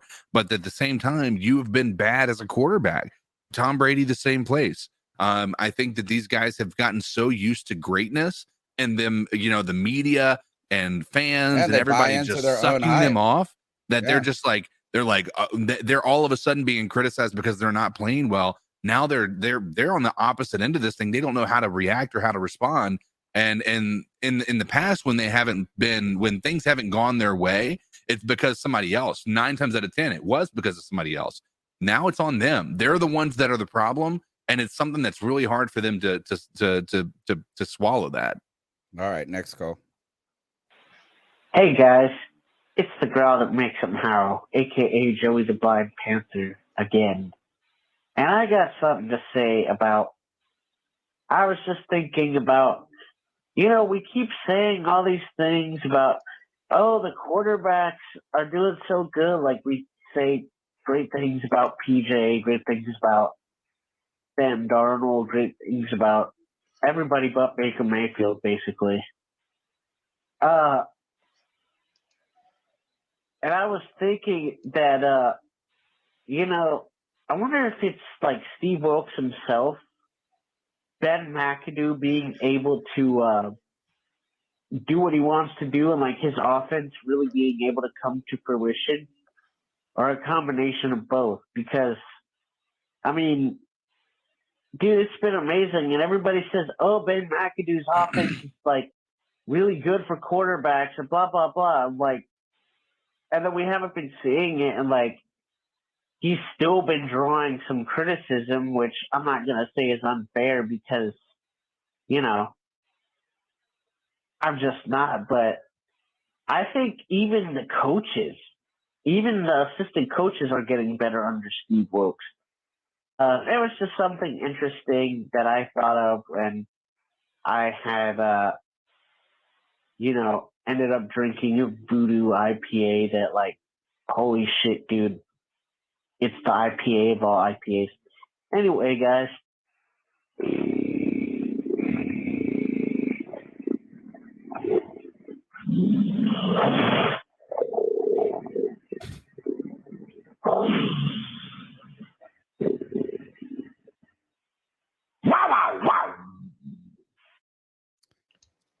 Never gets old. It doesn't. The people in the chat love it. Voodoo, come on, bro. We can get you on some better ones. That's like gasoline, bro. The Voodoo, it's good. It's potent. The Voodoo IPA, but like, You really want to just get the toast of the town, like the best, consistent, beautiful is pernicious. It's the wicked My weed. brother. Pernicious is like in that. Boom. I mean, it is just the chef's kiss. We could do a terrapin beer too. We could put in some there. But when it comes to an IPA, man, I love a pernicious. That's my gut. Like that's I'm not just an the best of the best. IPA guy. Right? I'm not an IPA guy, but my brother loves Sweetwater. Apparently, they have a really good IPA that everybody Yeah. loves. But all right, let's go next. No, but Voodoo, like you buy those Voodoos, or you trying to get tour. You know what I'm saying? Like that's what they are. They are about efficiency. The Voodoo Ranger, the Voodoo beers, they all hit hard like a bag of bricks. They hit like that damn Panthers running attack. Hey, what's up? It's your boy Ken, C3 family. Much love to all of you. Just hanging out in the chat, watching the podcast today. I'm loving the energy that we're getting. I believe that Sam Darnold has earned his spot to get a short or a prove-it deal. Ben McAdoo, I still think the offense is a little predictable. I would rather go with someone that hasn't failed as much as he has. But our game plan and our formula for success is good because it can travel. If we can just run the ball, the biggest thing we have to worry about is high-powered offenses putting up a bunch of points on us. And the way that we avoid that is no giveaways, no turnovers, and control the clock. And it doesn't matter what kind of weather there is. You know, if it's cold weather, it's even better for us. I don't know if anybody's been hit multiple times in cold weather playing a contact sport, but it sucks. Yeah. It sucks a lot. And I feel perfectly confident that we can go to Tampa Bay and put foots in them because Tom doesn't throw the ball further than 2 yards in front of the line of scrimmage. So it's kind of like we bunch up, our linebackers do their thing. I expect Luvu and Shaq Thompson to have really huge games, stopping and putting them in second and third and long situations, get 3 and outs. We run the ball. We convert a few times. We flip a few field positions. We can easily win this game in Tampa Bay. Keep pounding. Much love to everyone. Y'all take care. I just don't want to get ahead of ourselves a little bit too much. I know that we're watching the decline of Tom Brady 2 or 3 weeks ago. I felt like I watched him die literally on TV. He does kill in that 2-minute drill. But let's just be honest, this secondary has not been good as it is. And now they're like missing their best piece. So really, this is all going to be, I think this game is most about us. Can we just continue to keep Tom Brady out of football? We'll see what goes from there. All right, next call. Yes, man. This is a regular all-time die-hard Carolina Panthers fan, man. I don't want to be too redundant and say things what has already been said, man. But I just want to put this out here, man. I want to be the fanatic, man, because I'm the hype of the party, man. Especially you put me around any Carolina fan, especially when the game is on. Listen. I bet my uncle, who's a Jets fan, the beginning of the year, that Sam Darnold was going to be a bum. Listen, I already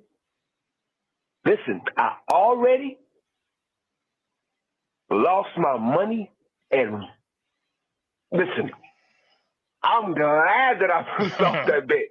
When I tell you how Sam Darnold has come into this year, shown his maturity, confidence, and resolve, and understanding the phase that he committed to this team, even if it was for the reason of lack of offensive line, play calling, he buckled up.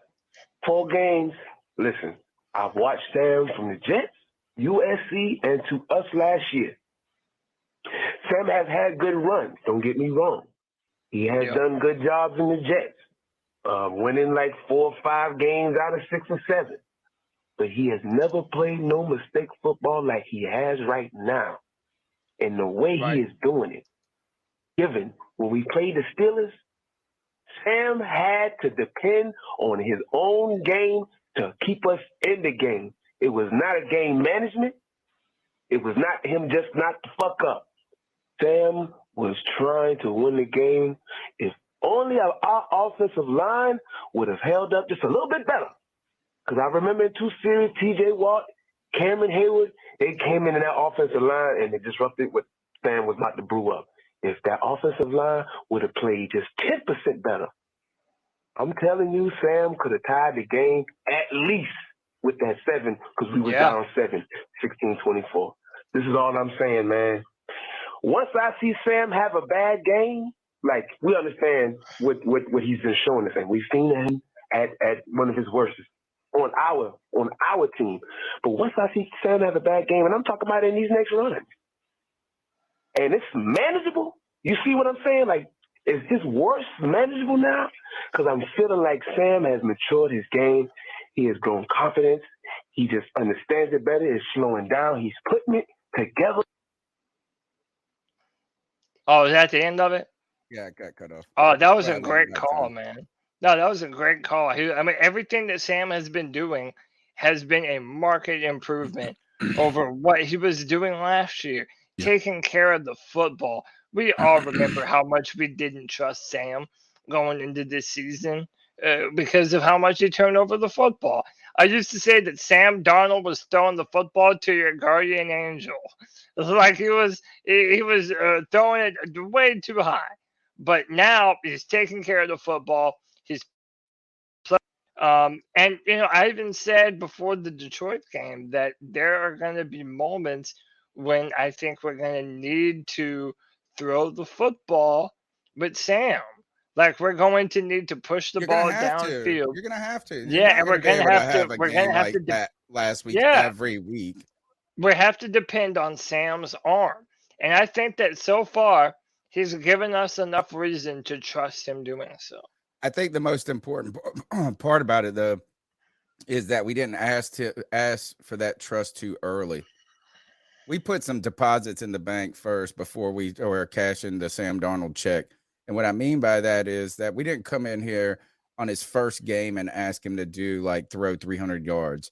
We didn't ask him to be, and as he is getting some of the rust out and getting some confidence, maybe the times will cross at the right moment where when we do need him to do that, we've built him up in a way to where he's capable of doing that. Instead of just going in there like PJ Walker being like, good luck, bud. I hope you can save your career. You know what I mean? Is that sometimes you have to put people there. I think Nick Saban says this a lot, is about being a coach is about putting people in positions to succeed.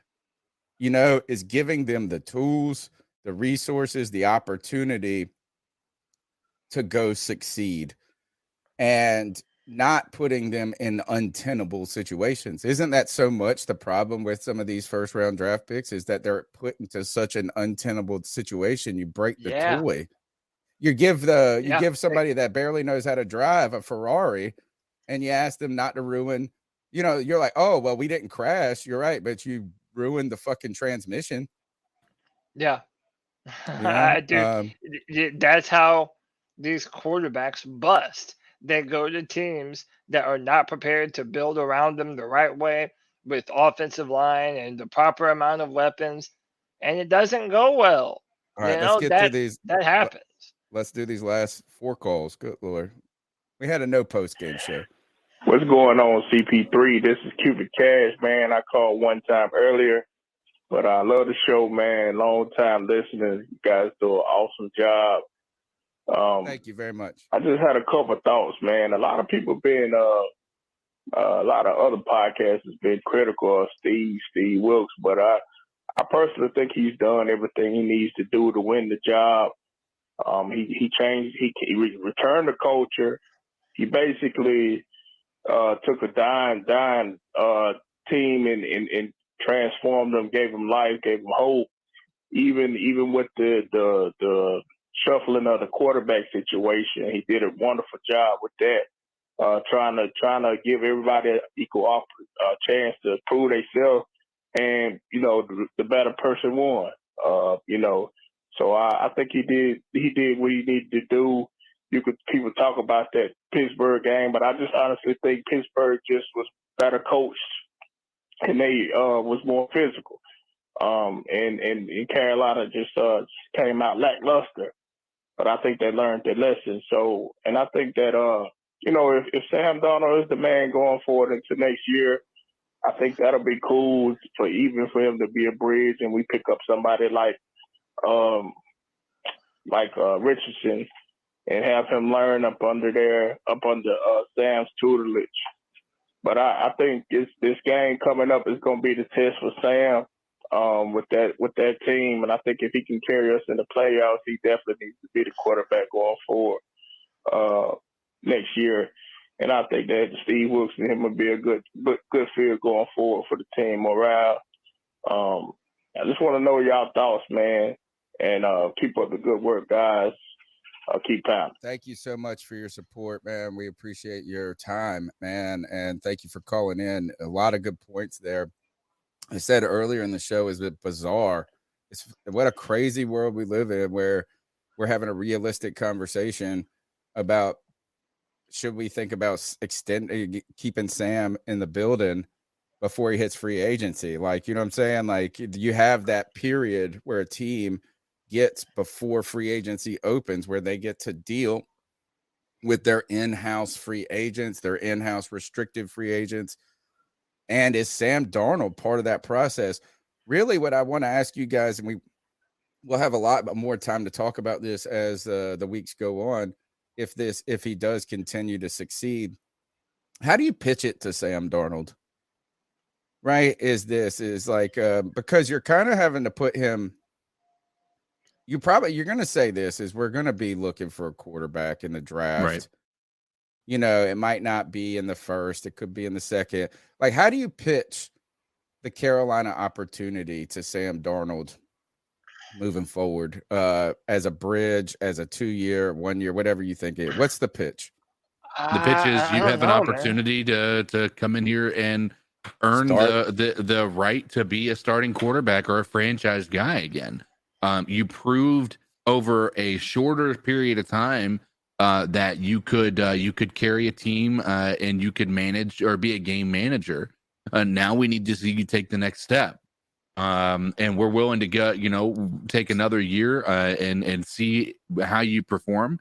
But the thing that I don't think is fair to Sam is we're going to draft a guy in the first round. We're probably going to have to trade up to get him and go after like what the Jets did. Right. And then so what we're going to do is we're going to trade up, get somebody in the draft, and they're going to be behind you, ready to take looking over the shoulder the whole time. Right. And we want you to teach him. And they're 4 years difference. Like, it's not like these guys are 10 years or 15 years different. There's 4 years between the two of these guys. And he's really not even had a ton of success. So can we call him a teacher yet?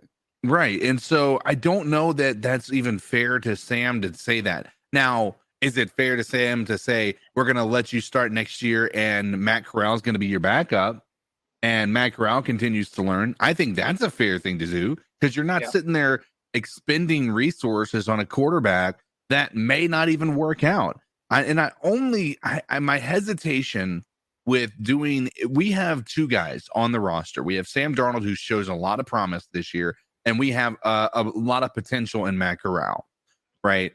The idea of going and trying to draft another guy who's got many of the same traits, who's maybe got many of the same successes as both of these guys had in college, and expect them to come in here and do anything different than what these guys are able to do, I think is a really weird decision to make. So we're not taking a quarterback now. I don't. Well, I mean, think so. I mean, I just Cody Lashley is over here just fucking eating shit, grinning, bro. Like, it's like, I told you. I mean, look, I think Matt Corral is that dude. And the thing that I've been fighting with people on Twitter about is why are you going to reach for a quarterback just because we have bought this narrative that we cannot leave this draft without a quarterback? Why?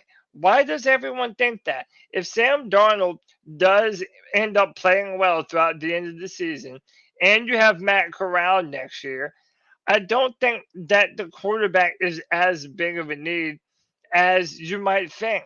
Unless you're not able to retain Sam, then yeah, you probably have to draft one to at least compete with Matt Corral. But listen, I don't know how it happens. I just know I'm a Matt Corral believer. Yeah. It's that we're running right now. Matt Corral would be electric. He is a threat with his legs. He has a big time arm. And I want to see Matt Corral get a shot. And if we have an opportunity to draft a really good defensive player in the first round and continue to build up that way, I say do it, man, and continue to build this team around Matt Corral for the future. If Sam wants to be a part of it, here's the deal that I would do, and y'all tell me if this is too low. 2 years, $10 million, $5 million per year. That way, you're giving him some money. It's not super expensive, but you're giving him some money, and it's a 2-year deal, so he does have some, a bit of leeway to be able to kind of get his bearings here in Charlotte and make it incentive laden. So hey, if you make it to the playoffs, hey, here's another, $250,000 or whatever it is. I think, but yeah, I want to see what we have in Matt Corral. I think he's ultra talented, and I want to see him. The argument that and Chunk is also going and stating this in the chat for those in the audio. He's saying that neither Sam or Matt Corral are franchise guys, and you're right. Not a single quarterback was a franchise. No, hold on. Not a single quarterback on the face of the planet was a franchise guy until they were. Yeah. Right. So you can say we can all agree that neither of these guys are franchise quarterbacks yet. But the idea of just writing them off just because that that you think that the quarterback class that we see here is better is a tough pill to swallow, especially given that right now, if you really want this team to succeed, we're drafting beyond the 19th pick. So odds are we're going to have to either go with the guy that we don't really believe in or trade up and give away assets for the future for a guy who 9 times out of 10, based on history, will not work out. Anyway, or you get a guy that's at the right price. And what I mean by that is you draft the Richardson kid at the second round, like Hurts, rather than being a top 10 pick. Somehow you just get the player in the second round instead of the first. That's the only other way.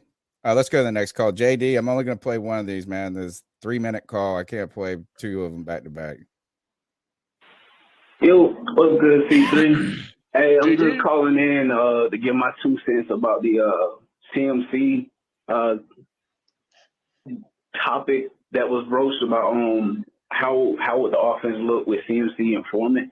I said prior to the season that the Panthers should make a actual effort to limit the number of touches CMC got per game. Like, he should have been getting around 20 touches. You break that down however you want, whether that's 10 targets in the passing game, 10 rushing attempts. I felt that it would have been more beneficial to the offense if CMC, like I say, getting around 20 touches. If you give him around 15 rushing attempts and you give someone else, Foreman, another 10, 15 rushing attempts, especially considering how the team is running the ball right now, as good as it looks with Foreman and Chuba, it would look that much better because I feel like, take this past Sunday as an example. Just the difference between Foreman and Chuba out in the open space. Now imagine CMC in open space. Foreman, when he broke loose, he was looking to make a move, like put a move on the defender that's out there to try to tackle him. Chuba was just more straight line. And that's, in my opinion, the one of the things that separates CMC from a lot of other running backs is his shiftiness. Like, he has power, he has great hands. We all know that. But CMC in open space is a nightmare for defenders. So you swap out Chuba on those first 2 carries, and you're probably getting more yards out of that simply because TMC in open space, he's gonna make him. It's hard to bring him down one-on-one. Like I say, he's a nightmare in open field. But I feel like outside of Norv Turner, there was no offensive coordinator that properly knew how to use him. Like at this point in CMC's career, even if you go and you watch the 49ers game, CMC is not the featured back in the game. He's not the featured player. Like they will use him as a decoy. They will use misdirection and he'll be out there blocking for someone else that's getting the ball. That's how the Panthers should have started to use CMC. Like we're going to send him in motion, and I know opposing teams are going to be worried about him getting the ball, but you don't realize that Foreman can tote the rock, and that's further indictment upon Rule, because Foreman is likely to go over 1,000 yards after taking over with 11 games remaining in the season. You had a talented guy like Foreman who, up to taking over as the starter, had only gotten like 7 touches. Like the difference between the offense is really with Wilkes and Rule. Wilkes has an identity. Wilkes has that aura about him. Like, hey, this is what we're going to do. This is going to put the guys in the best situation to succeed. Yeah, well, we'll debate that some more. I feel like we've been debating that silly conversation between these two guys for too long. Let's go to the next call. Yo, C3, first time caller from Utah. Oh, what's up? Couple things. Something to flag here. We win in the Super Bowl. All right, said it. Wilkes, they got to break the rules, take the tag. If we win Sunday, take that damn tag off. Make him the head coach. Sheesh, we winning it all, boys. We got Josh Norman. He is going to come back and just be a hype squad. That's all they signed him for. And to come catch 4 interceptions in 2 games and the playoffs. All right, let's go.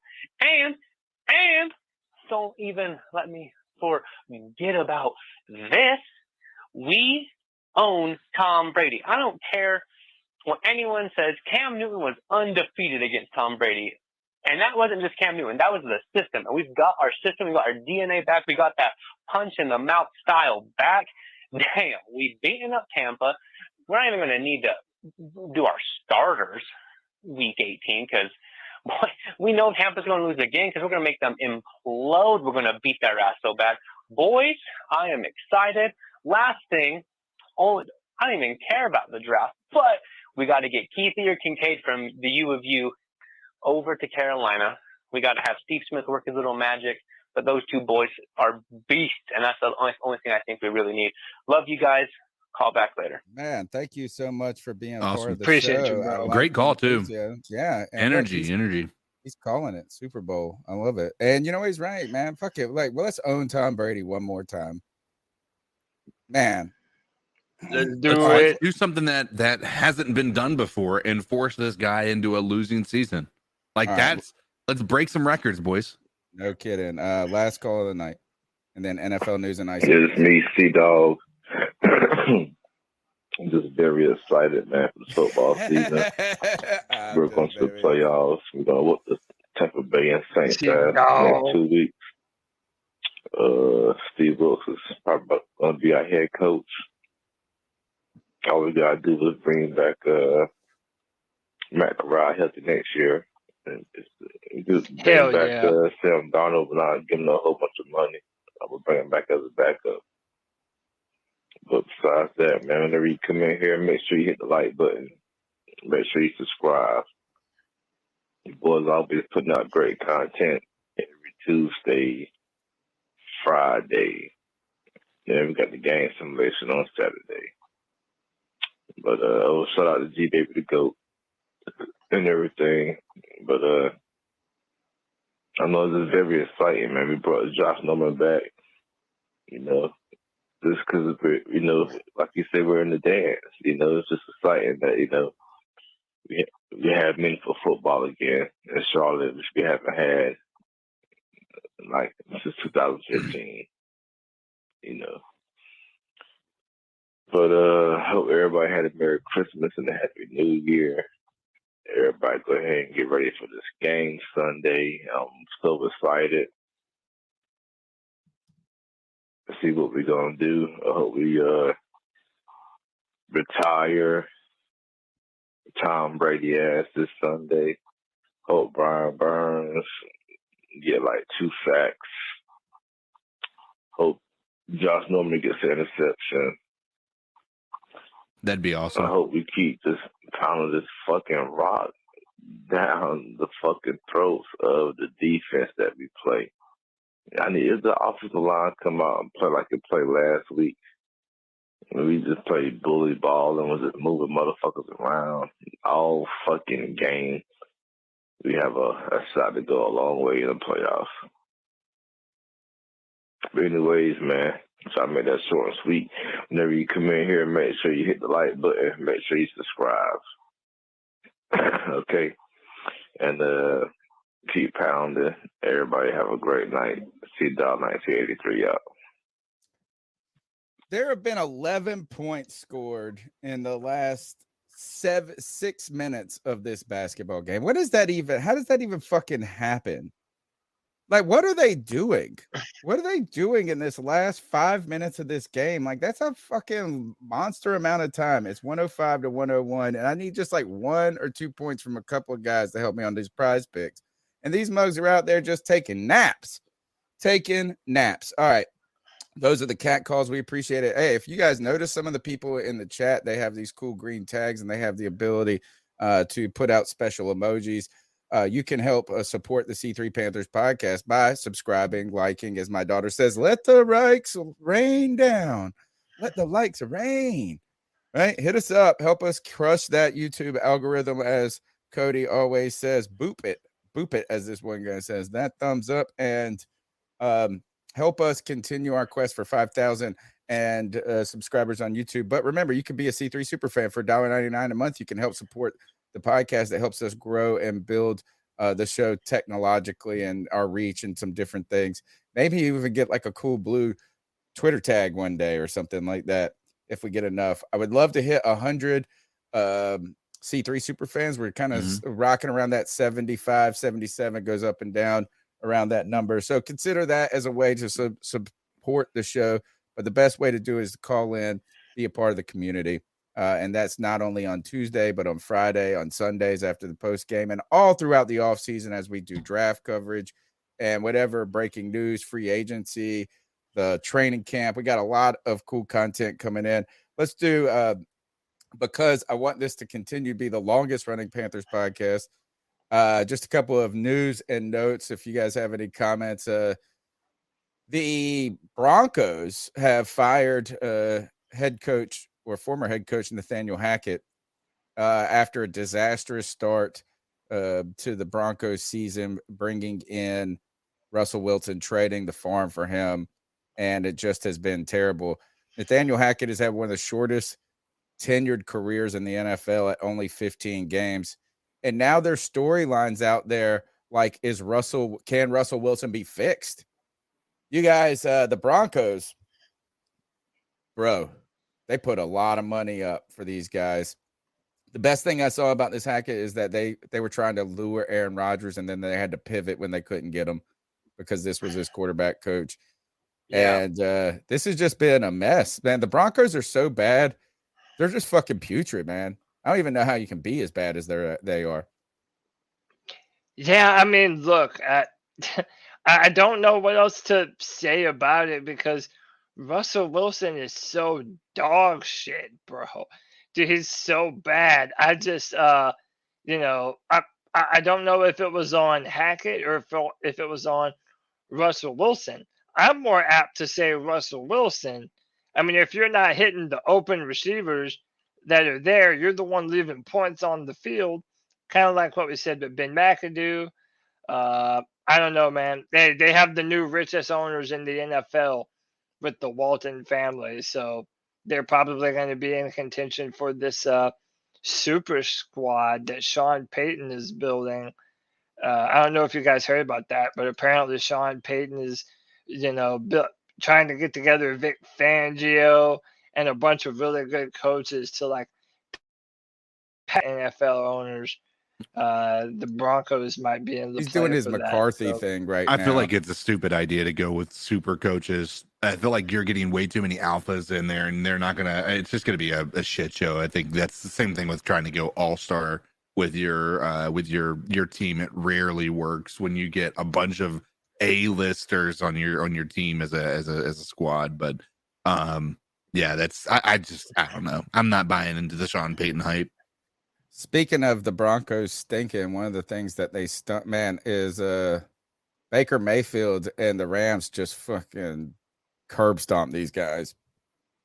Put up what 50-something points against them? 51, but I think again that's a bigger indictment on the Broncos than it is on a benefit to the Rams and Baker Mayfield. Like I do not like. I watched that game, and yeah, he was efficient, but there was a few times he threw the ball more than 10 yards down the field, but he was throwing the ball like, screen passes and short passes in the middle. He was doing it efficiently, which I'll give him credit for. But like I watched the highlights and I just didn't see anything that was exceptional. He did better than he ever did in the Panthers uniform. I'll give him that. Yeah, agreed.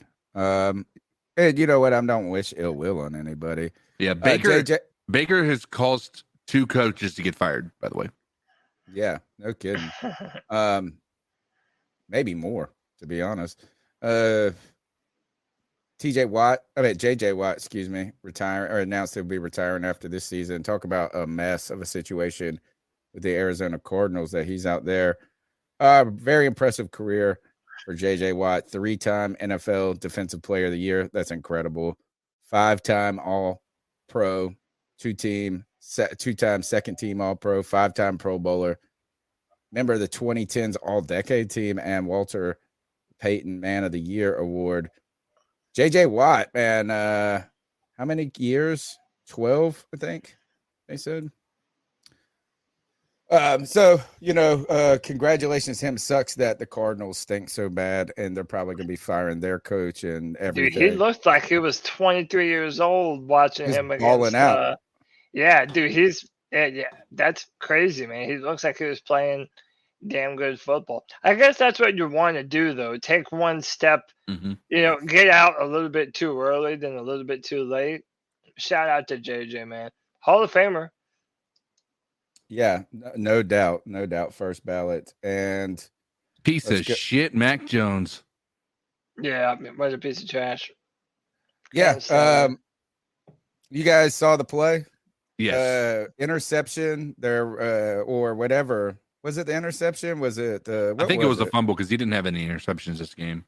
Okay, and so the guy is clearly running into the end zone, and about 10 yards behind the play, Mac Jones just goes at, I don't know what it was. What do you call it? Apple's knees. Like he tries to do like basically it's sort of like a blindside block, but on his kneecaps instead of his head. Like it was absolutely unnecessary. And right now there are 4 clips that show that he has every opportunity he's ever had to be a dirty fucking player. He has taken it every single time. Like it's not even one time. This is 4 times in less than 2 years of full seasons. Like mind you, he's missed some time this year, right? He missed some time last year. Like the dude in a very short career has 4 clips already in place that show he is a fucking dirty ass player. Mac Jones needs to be removed from the Patriots. And the fact is, he's not even a good player. He's actually a below average quarterback when you look at what he's done there in the Patriots uniform. He's absolutely garbage as a quarterback. He's absolutely garbage as a human being. I think I wish ill will on him. As Tony says, he wishes ill will on nobody. I wish ill will, like the amount of happiness that I got from seeing his head pushed into the ground by Chandler Jones last week or 2 weeks ago against the Vegas Raiders. Like is immeasurable. Like I absolutely loved it. And now we have and I'm not a big fan of Eli Apple. Don't get me wrong, but this is an absolute just a cherry on the top. And he's just got building up enemies. Bears, Panthers, and you have the Bengals now. And there's plenty of highlights that show the defensive players that go after him have no problem just laying him out. They've had enough of it. He's the Grayson Allen. You guys remember that basketball player for Duke that would just cry and trip people and stuff, like, and who's strangely having a decent NBA career. Last bit is just boy, what a mess. What a mess the Cardinals have turned into. Not Cliff only has got to be out. It's crazy. They extended every single person and arguably could cut every single person that they extended. Like, look, Kyler Murray hurt. Who knows when he'll be back? Things weren't looking better for him. He wasn't handling things great. They extended Cliff Kingsbury. I just thought this story was interesting. Marquise Brown played a season low 66% of the snaps this week because he showed up to a team meeting late. And not that I really care about what discipline is or even care about how many snaps this guy plays, to be honest. I just thought it was interesting. I just felt like this shows you that the shit's just burning.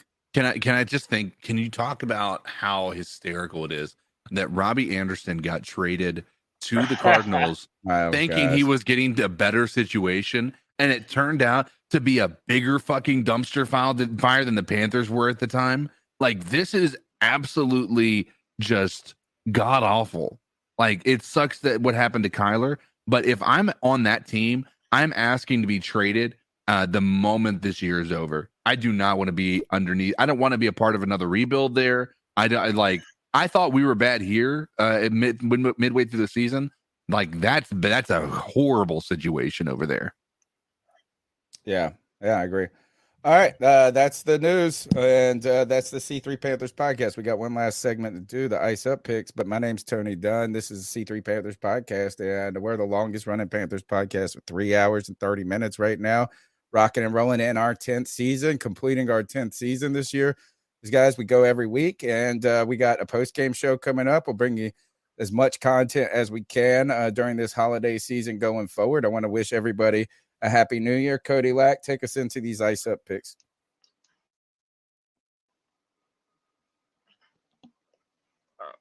Put them on the spot. As always. Hold up. Well, I would have done it.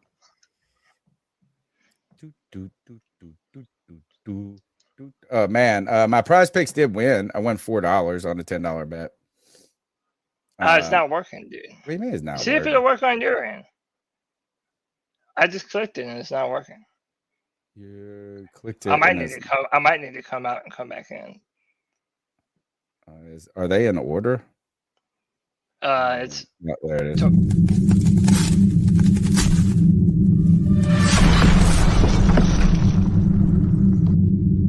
Ice up, son. Ice up. The Ice Up segment is our homage to Steve Smith, the longest running Panther, the longest running segment on the longest running Panthers podcast. This is our opportunity to tell someone to ice up, toughen up, to get it together. Everybody is fair game. And a lot of times there's a lot of work to be done in the Ice Up segments. Do you guys have any that are burning on your heart right now? I'll do a quick one. Number one, the country that just went through a ridiculous ice age. Everybody needs to ice up, literally. Now, I'm icing my circumstances this past weekend up. I was without power from Friday until last night late. Luckily, I have it tonight. But yeah, so that was a tough situation. You know, basically living with in-laws and aunts and uncles until we finally found that the power was turned back on. But I tell you what, a lot of people got ice up by their pipes bursting, freezing and bursting. My neighbor, one of them, and it was like, it's one of those things where it was upstairs. We live in a 2-story house with a basement as well. So the upstairs, in one of the bathrooms, the pipe burst. And so, which is bad. What's worse about that is because the power was out, nobody was home. We're all staying in other places, hotels, all that stuff. So they didn't come home until yesterday. And they walked in and they see the water in the ceiling, and they see the water down the walls. And the water had made it all the way down to the basement. And so it's such a sucky situation. And so I'm going to do the opposite of ice up, and I'm going to say warm up everybody who had to deal with some crazy shit like that this past week. It has been cold. Ice up, warm up, toughen up. Cody Lack, I'm gonna go with this one and I probably think of one. Oh, actually, I got one. Is anytime someone says I don't mean to be racist. They're about to say something super. They racist. are racist. I was just like, I was at this bar. This girl goes, she doesn't like the crowd that there's like the bar is kind of changing the patronage. She's like, I don't want to be I was like, bro, this is racist. Like what you're saying is exactly racist. But yeah, this is my ice up pick. Is this right here? It goes, I guess, to LeBron and the Lakers. Sound off. I got it off. Or yeah. Okay. And this is not the broadcast, so we'll see. So hopefully we'll get a stick. But watch LeBron here. He's gonna take this three. Clank, goes after his rebound. Look at him. Falls, flips. Look, runs back. Look at this. Runs back. Running back. Trying to get into play. Oh no! This poor guy just. Dude, he's out there trying though. He's out there. He's out there trying to make something happen, bro. I saw a clip, and it was funny. It was just LeBron just breaking every rule, like basically traveling every time he gets the ball. Like I thought it was hysterical, but yeah. All right, Cody Lack, what you got?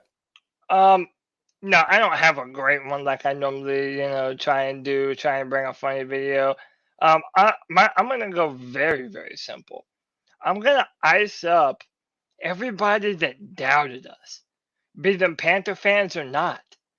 Everybody that thought, oh, we're not gonna win another game. Oh, we have to trade Brian Burns and DJ Moore. Oh, everybody has never that. Dead that dumb shit. The Panthers are still fighting. Real Panther fans never stop fighting for their squad. Man, look, ice up to everybody who quit on this team before they quit on us. And that's of you. All right. So to all those people, and you know who you are, ice up. Hey, can I do one more? Just real quick. It's super quick. Can you pull that LaVisca clip that I sent in the Discord or in the DM? Yeah. Let's see. It's not the one that everybody's thinking about. That crazy awesome play that he had with being on angry runs, which I don't know if we really got a chance to touch base on that. Was it in the Twitter chat? Yeah, the Twitter DMs.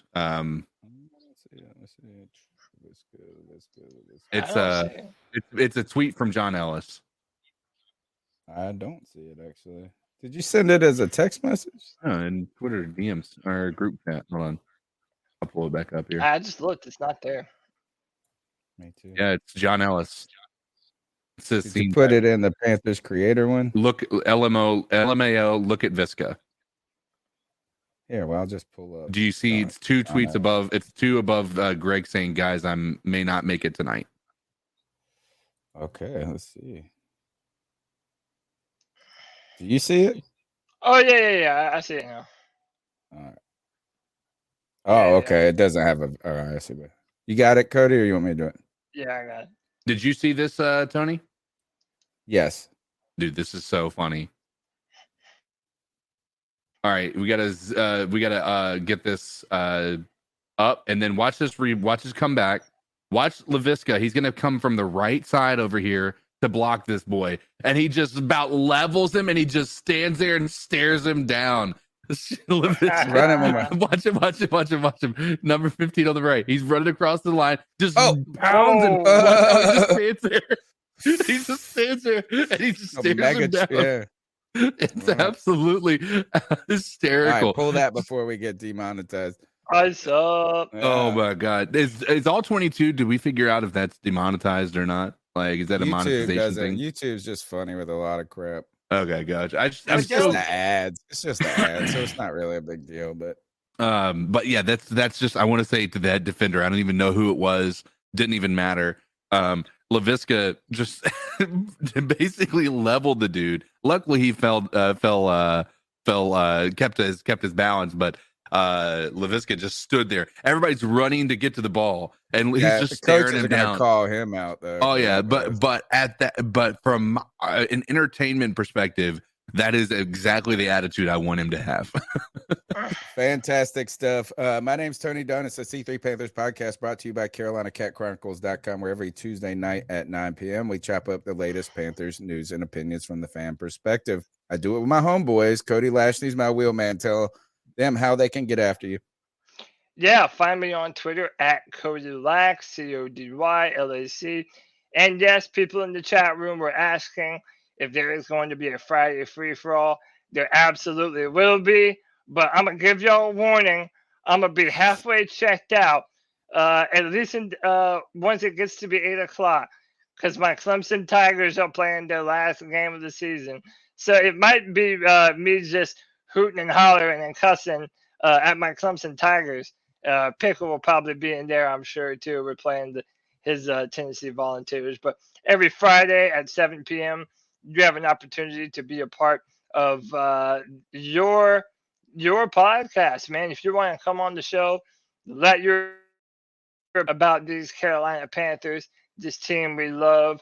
Well, the Friday free-for-all is your opportunity to do it every Friday at 7 p.m. And that's it, man. That's all for your boy. CK? Yeah, you can find me here, obviously, on social media at CoDizzleAllen.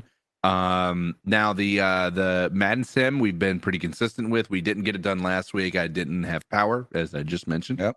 And so this week it's New Year's Eve on Saturday. I'm happy to do it, and I'm like, if as long as my wife hasn't already made plans, I'm maybe down to do a New Year's Eve countdown to the New Year's as well on top of it. So if anybody's interested in that, feel free to put that in the chat or tag us in some tweets and let us know that you're interested in hanging out and maybe enjoying the New Year's, bringing in the New Year's with us. If you have no plans, which I know a lot of people don't. Yeah, just let us know. Subscribe. Check us out on all the iTunes, TuneIn, Stitcher, Spotify, all those places. Cody Lack, take us out of here. C3 Panther Nation. Until next time, keep pounding.